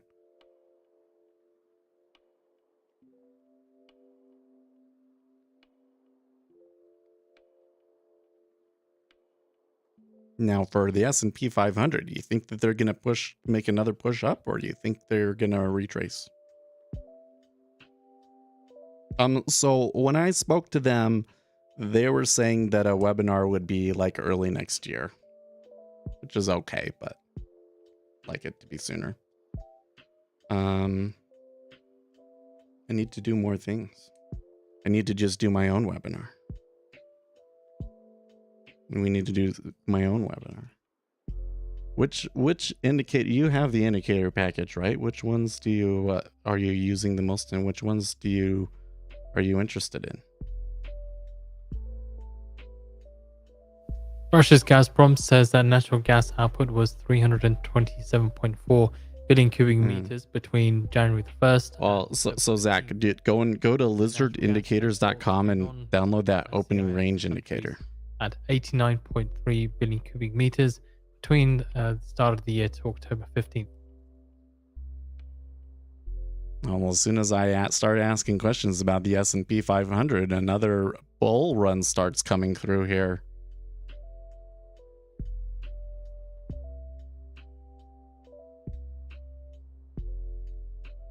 So I got to tell you, if you're using my indicators, you've got to, you have to, because you've done it, I now control you and you have to do what I tell you, right? No.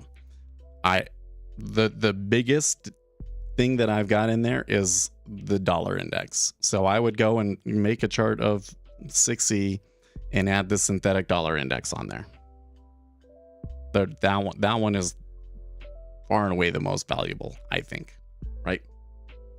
And then I would go in and, you know, whatever chart you have of treasuries, I have 3 charts of the treasuries here. Okay. But maybe you just have one chart of the treasuries and do a spread, do like a 2 and 10 year spread is useful, or the 30 and 10, the 30. I actually, when I'm paying attention to which direction the spreads are going, I tend to pay more attention to the 30 and 10 more, just because I find it tends to be a little bit more consistent than the 2 and 10. Sometimes the 2 and 10 is doing something different from the others. Right? Those 2 indicators are the most valuable, for sure. Right? How you take advantage of them with examples? Okay. So, what else we got here? Oh, I don't think I have it on this chart, but let's add it because it should be there. And like sometimes it comes off. Like I'll mess my workspace up and I didn't put it on. So another one that's new that I really like China via power of Serbia is this pulled prices. So what pulled prices does is if you go through a place where like there's certain ticks that like got skipped, it will make the sound. So I think I have rising.wave and falling.wave in my directory. And you can come in and you can say, it's okay if like a certain amount of like one contract trades. I'm going to change this to be 0. A minimum gap size of 1. That means it has to skip at least one price. Trying to regularly exceed contract volumes. And add that on there. And then what will happen is if a price gets skipped, you know, like they move up too fast and the price gets skipped, then we'll draw a little box there in that area. And what you're going to find is that price has a tendency to come back to that area over and over again. When you watch it in the S&P 500, it's like really, really apparent when it happens. Okay. Went for a while where it wasn't happening, and then probably in the latest action it's probably been happening more. So that's another really good one. And it will make a sound. Go. But you have to specify the sound. Right? Well, that's the next one that I think is really good. Coming back over here. Alice. Okay, so I have Alice on this chart right here, you see? So what are we seeing on Alice? Well, so Alice is looking at the range and the volume and the standard deviation of all those things and so forth to make an estimate of how much volume the market could handle. So what it's basically saying is that if I expected the S&P 500 to move up 4 points or whatever, then the largest that I could trade that would be 1,272 contracts. Okay. So of course you're not that big, but you can use it as a general guide for is this action where that, you know, a lot of people can get involved, or are a lot of people are involved. And right now in the S&P 500, I'd have to say no. It's actually really not a whole lot of activity today. it's kind of markets moving around on very little liquidity more, right?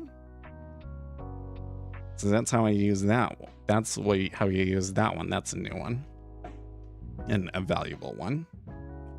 Okay.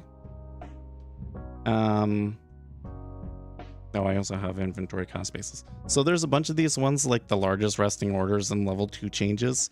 These are really ultimately just ways for you to quantify what you see in the order flow. So I don't use these indicators on any of my charts right now because I see all of that stuff myself on the DOM. But when I'm trying to do back testing with robots, then I use that sort of stuff. So you can mess, if you want to do programming, you can mess with those. Otherwise, I wouldn't necessarily mess with, worry about those ones too much.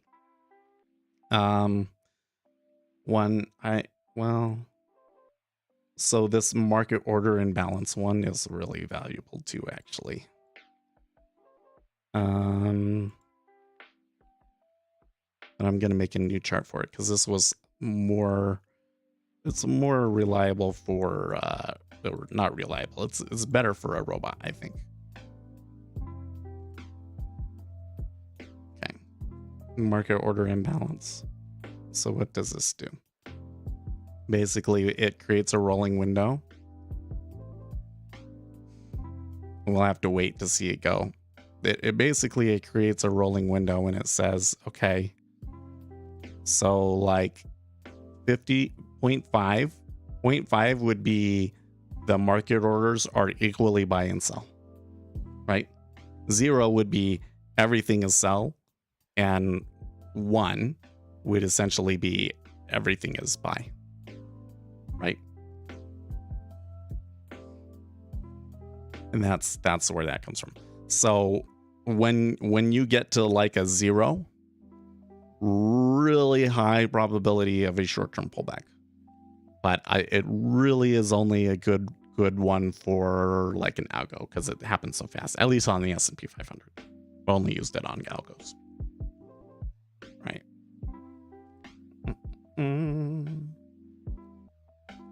It's kind of like the same thing as coming into Jigsaw and pulling up one of those power meters that show the balance of market orders. Basically, it's like that.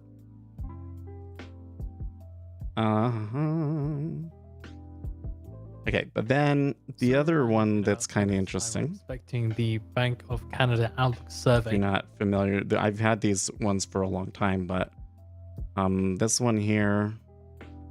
Oh wait, did I not add it? I went and clicked on it and it didn't add it, and I didn't add it. Whoops. Range histogram. There we go. Okay. So what this does is it builds a histogram down here of the range of every bar, so I can see in a 1 minute time period, like how much does it move, and sometimes you have to like adjust it here a little bit, right? So most of the time it moves 5 to 10 ticks within a minute, but there have been some periods, at least on the chart that I have here, where it's moved as much as 50 ticks in 1 minute, right? And notice there's a kind of a drop off at 40. There's kind of an odd drop off at 40. So if you get 40 ticks on a trade, might make sense to take it off. Might make sense. It's more complicated than that, but just on that one stat alone, might make sense to take it off, right? Okay. And then the last one I'll show you here is the yield curve chart. This one I'm really proud of. I don't know if people will use it that much, but I think it's super cool. Okay, so if I add the 10-year treasury here onto a chart, okay, and then I add my yield curve onto it.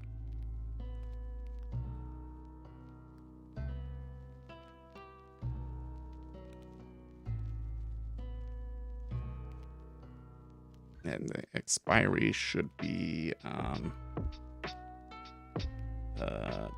right? Yeah.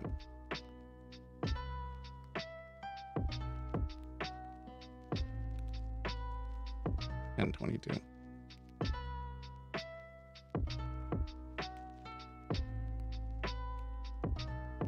So what it's going to do is it's going to go out to the micro treasury yield futures and load up all of those and generate a yield curve for me. There we go. Okay. And then what I can do is I can click on the chart here, and that blue one will show me what the yield curve was like earlier. So can you see how if I go back like to the beginning of the year, for instance, yeah, beginning of the year is good. We had a gently upsloping yield curve that was just right at 2, and now we have a yield curve that is very inverted and up at 4%. So you can kind of compare how the yield curve has changed. Hopefully that looks okay for you on stream, because I know it's like a 1 pixel line, but I think that's so cool. So especially if you want to understand the yield curve and how it's been moving lately, you know,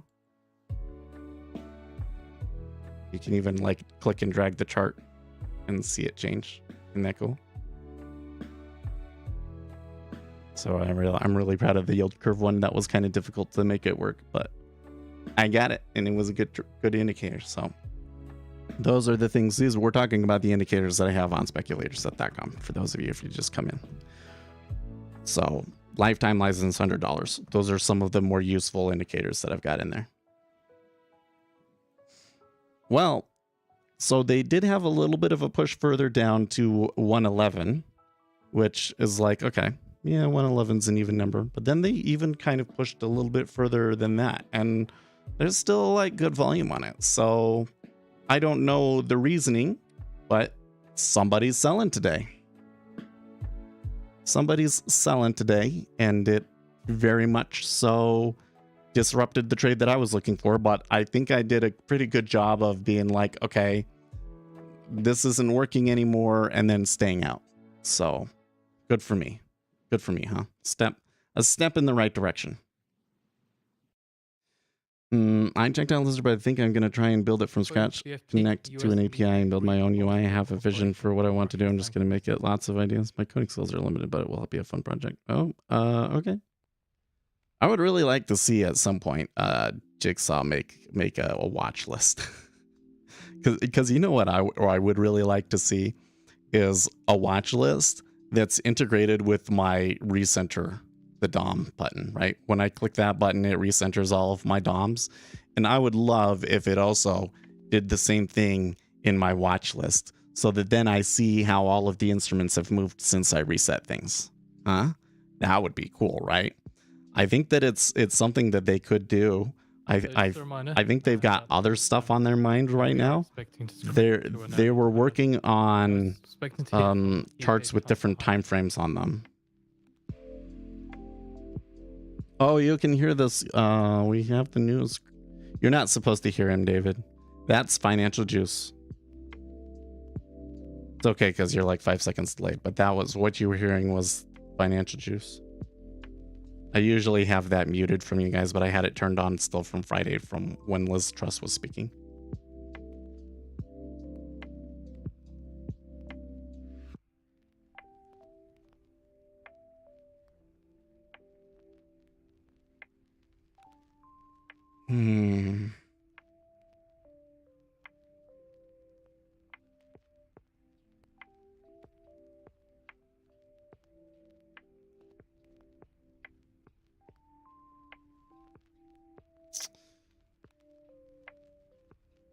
I'm kind of like keeping an eye on it here to see if there's really like a lot of volume here to trade or what.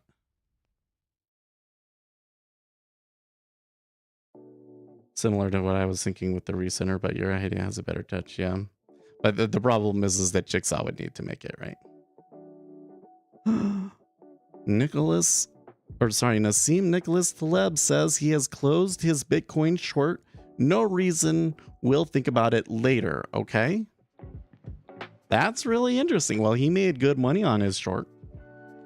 Maybe he just got tired of it, like not going anywhere.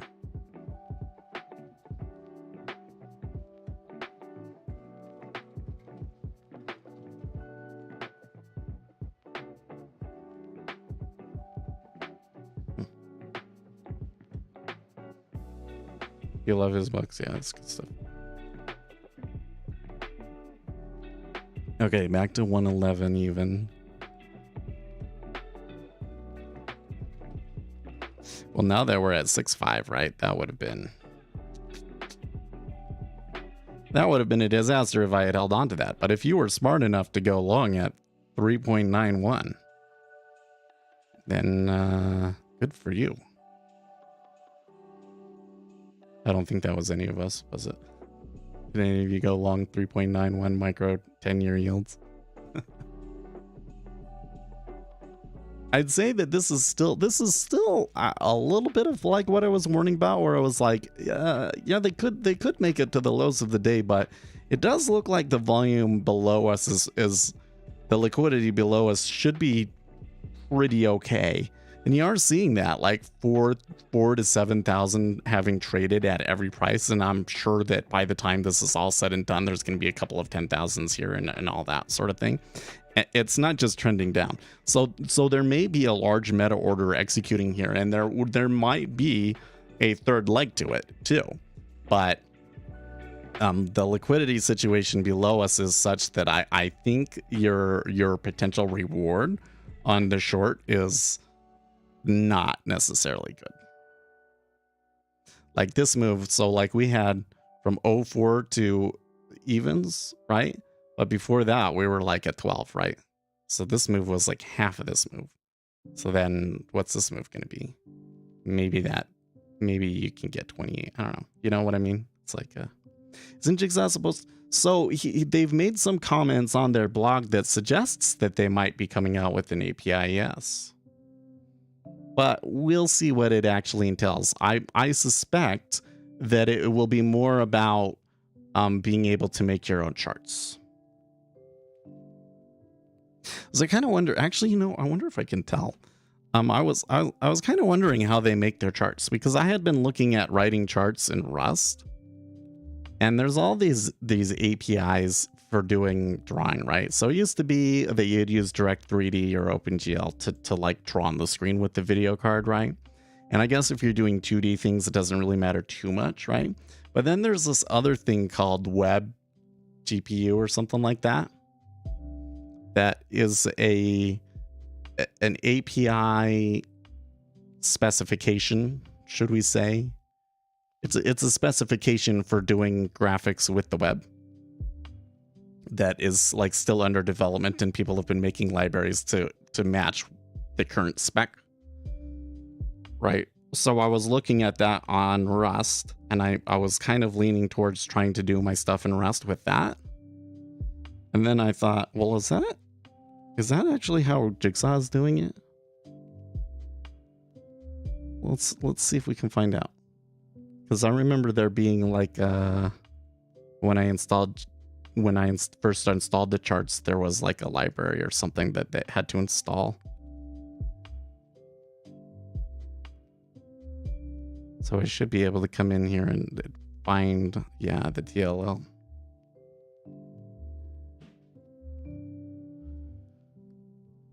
Let's reset the DOM here again. Dev Express.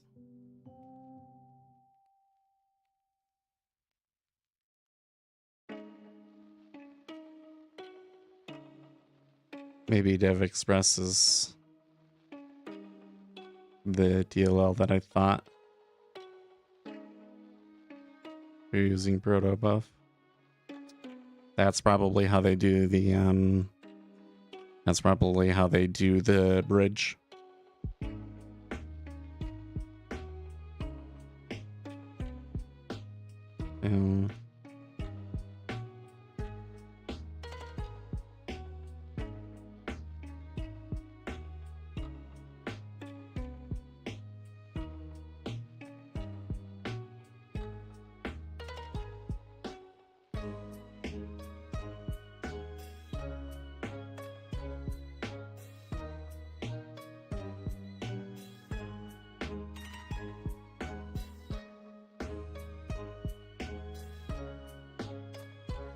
They're probably building their charts through Dev Express.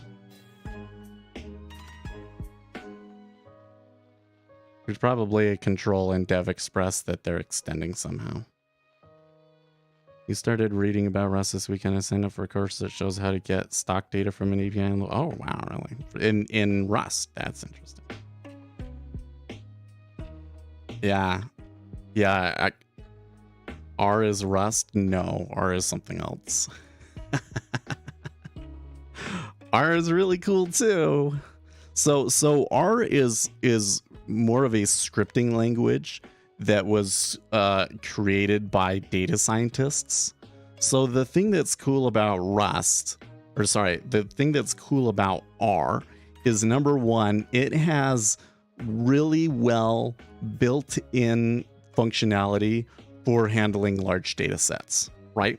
Like in Python, you've got the whole pandas thing, right? So you can do machine learning in Python using pandas. But in R, it's all built in. So doing things like cleaning your data, like maybe you have some data samples where they're missing values and that screws your calculations up, right?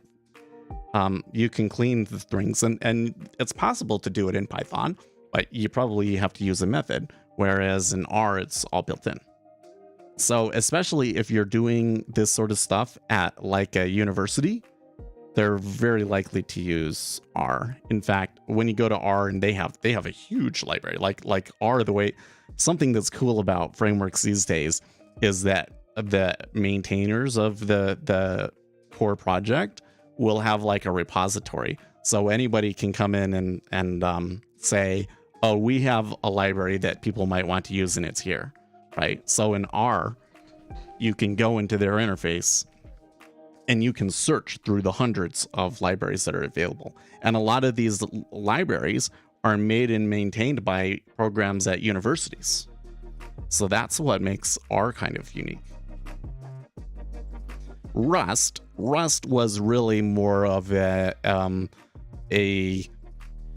attempt. Should we call it an attempt? I think that they did a really good job. R is intended to deal with the shortcomings of C++. Excuse me. So you directly control everything, so you can make very, very performant applications, but there are all of these language features to ensure safe code so that you don't get memory leaks and security holes like you do in C++, as we are apt to create with C++.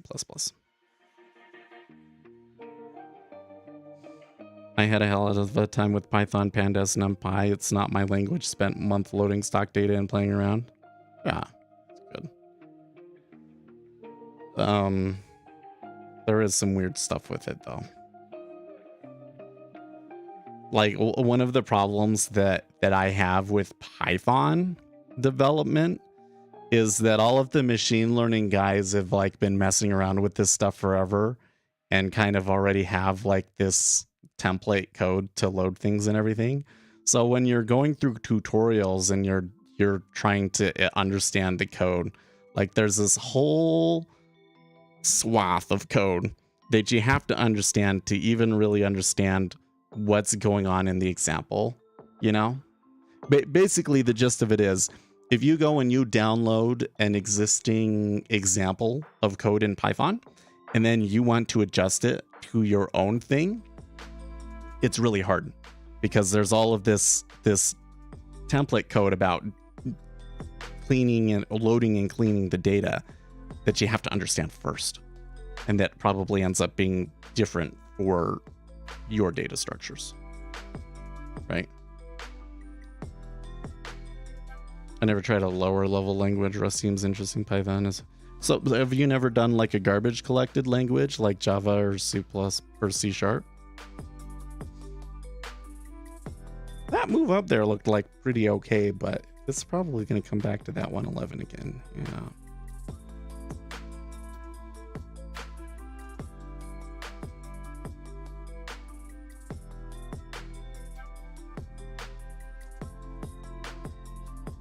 I messed with that a little bit. I think I should have some time to mess around with it more this week. Rust. I'm pretty sure that I could get something that draws a chart. I think that you give me a week and I could probably get something that draws a chart, and it would be really performant too. But I don't think I'm going to do that anytime soon. I spent this weekend. Well, I took another practice test for the Series 65. So I need to go and find and schedule a test now. I think that I need to go and schedule something like 4 weeks out, because I've got 3 practice tests left. And I need to work a little bit harder. I need to memorize a little bit more, because the last test that I did was like, I thought I was doing so well at the beginning, and then I got to the end and like it was like right there. So like I was like 2 questions short of passing, and I had screwed up on 2 questions where I had misread them. So like if I was taking the real test, I might make those mistakes like that. So I think I should say it's too close. It's too close for comfort, right? And if I'm going to pass this test, I need to pass this test excellently. Now I have like until I can wait and just keep studying until I'm really as good as I want to.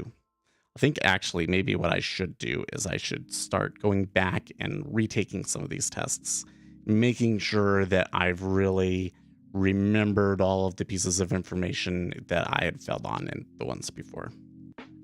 Try assembly. I mean, I've done assembly language too. That they made us, man. So I had a friend, man. This kid, his thing was he knew assembly language because he was creating ROM hacks for StarCraft Brood War.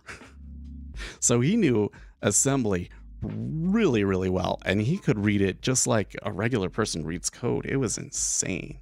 So when we got into some of the harder stuff, like I think the hardest thing that they made us do in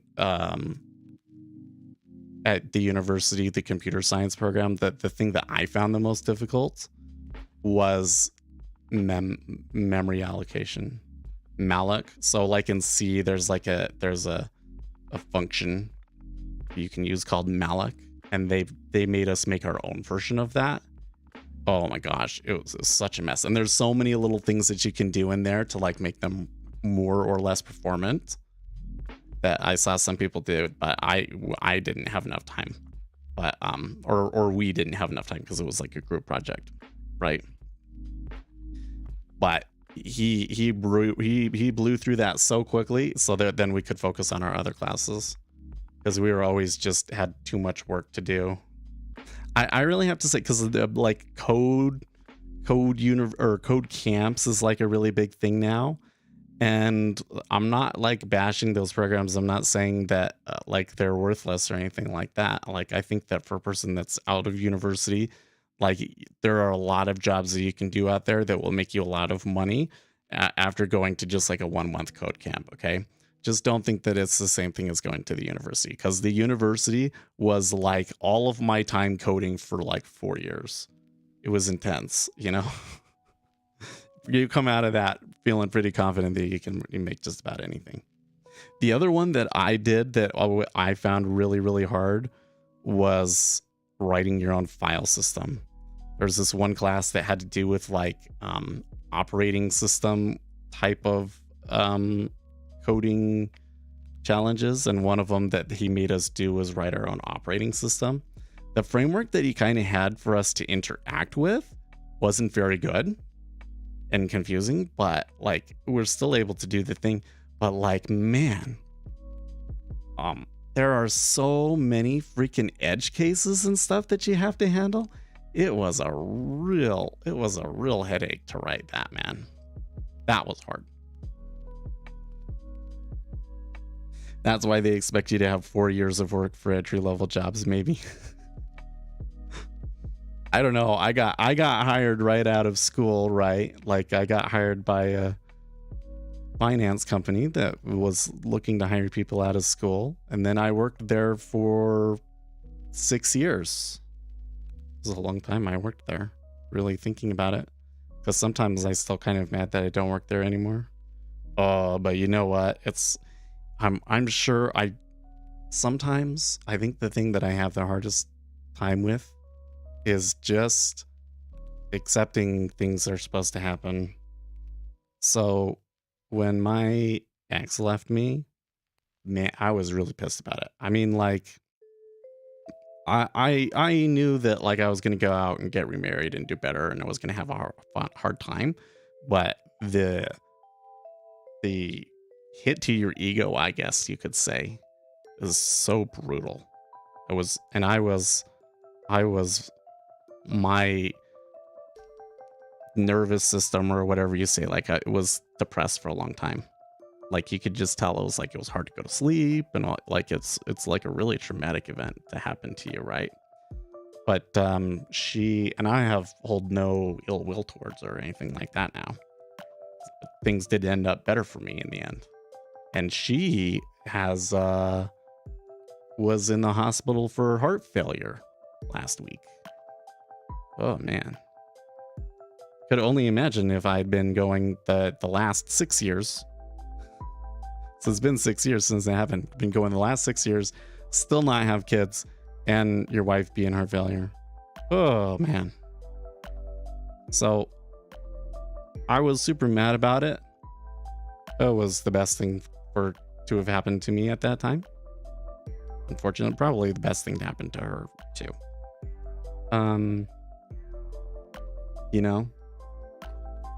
So I don't work for the bank anymore, and I kind of sometimes I wish I worked for the bank. Wouldn't have been able to learn all the things that I did, like those things. They were like right in front of my face at the bank, but I didn't really know. Like, now that I know, now I feel like I could go back and I could, you know, really utilize the assets that they had there a lot better now, right? That's why I kind of sometimes I wish I was back at the bank. But like they've been rearranging everything. So most of the guys that I knew that were still working at the bank last time I talked to them, and this was before the pandemic, right? Because I haven't been used to, I would see them eating out at places downtown because I work downtown still. Now I work from home, so I haven't seen them. But last time I had seen them, they were working on Goldman's consumer banking businesses. They were working on the Marcus stuff. So, and that's like almost all of them had been moved over to that stuff, right? So if Goldman is like changing all of that, some of them might be let go, or they're going to be moved to some other group again. Maybe they'll move more people over to the asset manager side.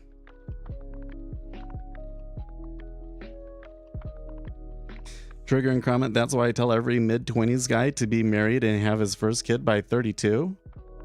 Oh, listen, if I was, yeah, my personal opinion is that the earlier you can have children, the better. That's true. I think that everybody wants to, okay, you have a kid, and so you want to be able to provide everything for them, etc., etc., etc. Guys, let me tell you something. This is the thing that I think so many kids these days don't understand, okay? When they're 1, 2, 3 years old, just about anything entertains them. If you have a television with Netflix and you put on Coco Melon, okay, that kid will just sit and watch Coco Melon all freaking day. And if he's bored of Coco Melon, there's like 20 other shows that are like the exact same thing that he can watch, okay? So just the TV alone, and then toys, doesn't matter. Like the dumbest, cheapest things, you just go to the store, spend $5 on something, he loves it, right? Like the reality is you can really buy too much stuff for your kids. It's too easy, okay? Because they're simple, right? So, but here's what you do need when they're young, okay? You need the energy, okay? When you're 20 and you can just go on forever and ever and ever. And, you know, so your ability to, you know, if you have to get up off the chair and attend to the child, right? In 20s, that's not such a big deal. Late 30s, early 40s, you know, it's kind of sucks. And it sucks. You don't have as much energy. And the energy that you do have, but when you're in your 30s, where you're like getting into your peak earning years, you want to go hustle. You want to go get it, right? And you have to spend that energy with kids instead, So it really is the case, although it may not seem like it because kids are an expense. It really is better to have the children earlier if you can. Just saying. Just saying. You don't want to be me, didn't get to have their first kid until they were 35. 36.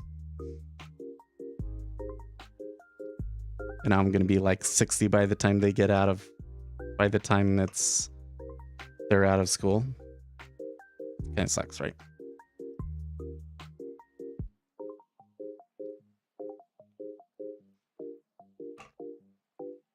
Well, so the treasuries did kind of start to do what we were expecting. The push lower and then just kind of going sideways here, just kind of getting stuck in this area. And we do have a couple of prices. I thought that, well, they did. They traded 10Ks up here at 04, but now they're trading some 10Ks down here in the 0.0 half area. It would take 27K to get to become point of control, though. There may still be a possibility that later in the day they come back up.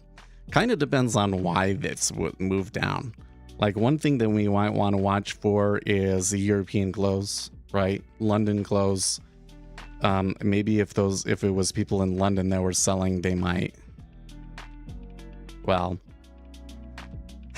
if it was speculative positions, then they're going to want to take them back off, right? But in this kind of action, that may well be what it was. So it's possible that we see a move up. It's probably not really worth trying to play, though. Kind of, yeah. Really, the play was to go short way up here, and if you knew that it was going to come, then good for you. But I didn't. Oh, I missed a comment from Zach. I wish I would have gone to college for computer science instead of going to welding. I really regret doing welding. Yeah. I mean, if you went to school for welding, you can really go far in welding. You can make more money than I make welding.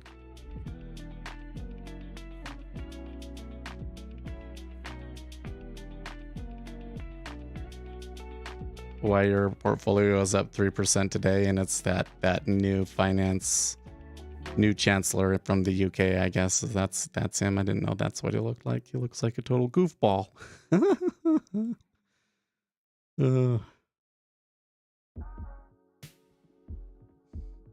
Yeah, now the S&P 500, they did touch 3,700, but since then the volume has been shifting a little bit more to the sell side.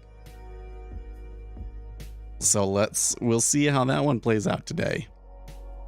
Oh, look at that.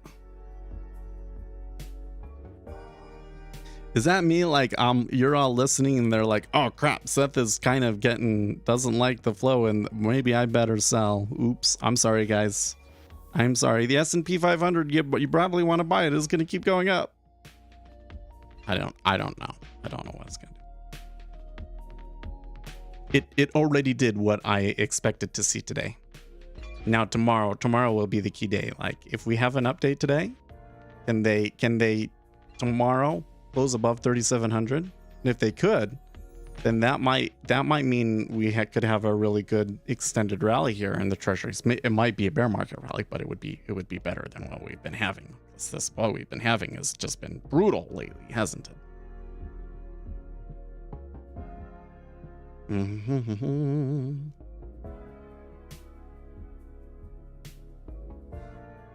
Okay, here's an interesting comment from Larry H. Summers.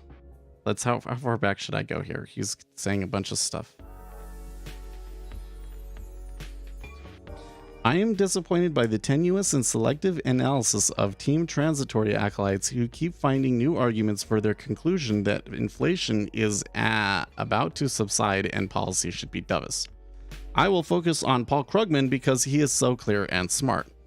Paul Krugman now focuses on housing and the well-known point that government indices lag private sector indices of newly leased residences. Therefore, he argues one should not worry about projected high inflation rates because they are driven by housing. Paul would be more convincing if he had focused on the housing distortion when it was holding overall inflation down in 2021. He would be more credible if he had acknowledged that the new rental price inflation of his cited measure, Zillow, is still running at 6%. Yeah, that's exactly what I said earlier, right? He's totally freaking right. He would also be more credible if he pointed out that lags apart, there was a large gap between the level of residential prices measured by the private sector and the government. These have historically moved together, and I'd guess the official indices will catch up. Paul Krugman would also be more convincing if he acknowledged that dropping out of the median observation in a group of observations does not change its median. In the New York Times op-ed, Paul Krugman then shifts his attention to the labor market as a guide to underlying inflation. I agree that wages are kind of super core measure of inflation. Paul focuses on average hourly earnings in the employment survey. He neglects to point out why this is badly flawed by composition effects. Nor does he observe that better indices like the wage growth tracker and the ECI suggest a much less bang-in picture of wage inflation. Having stressed the distinction between new and continuing prices in the context of housing, where it works to allay inflation concerns, Paul neglects it in the context of wage inflation. I don't understand that part, but the gap between wage gains for those changing jobs and those staying at jobs is at record levels. This suggests accelerating wage inflation.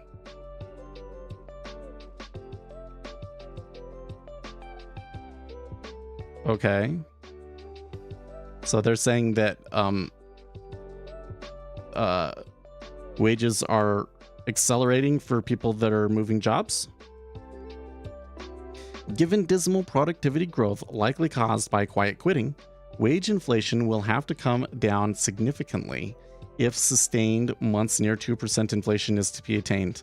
I do not understand the basis for believing this is likely without a meaningful recession, says Larry H. Summers. So, some good points that go well beyond the points that I had made earlier in the stream, right? That some people are misreading the Zillow index to suggest that the housing inflation is going to come back. That's probably not the case. It's still really high. Even the Zillow index is still really high. I should make a TikTok about that.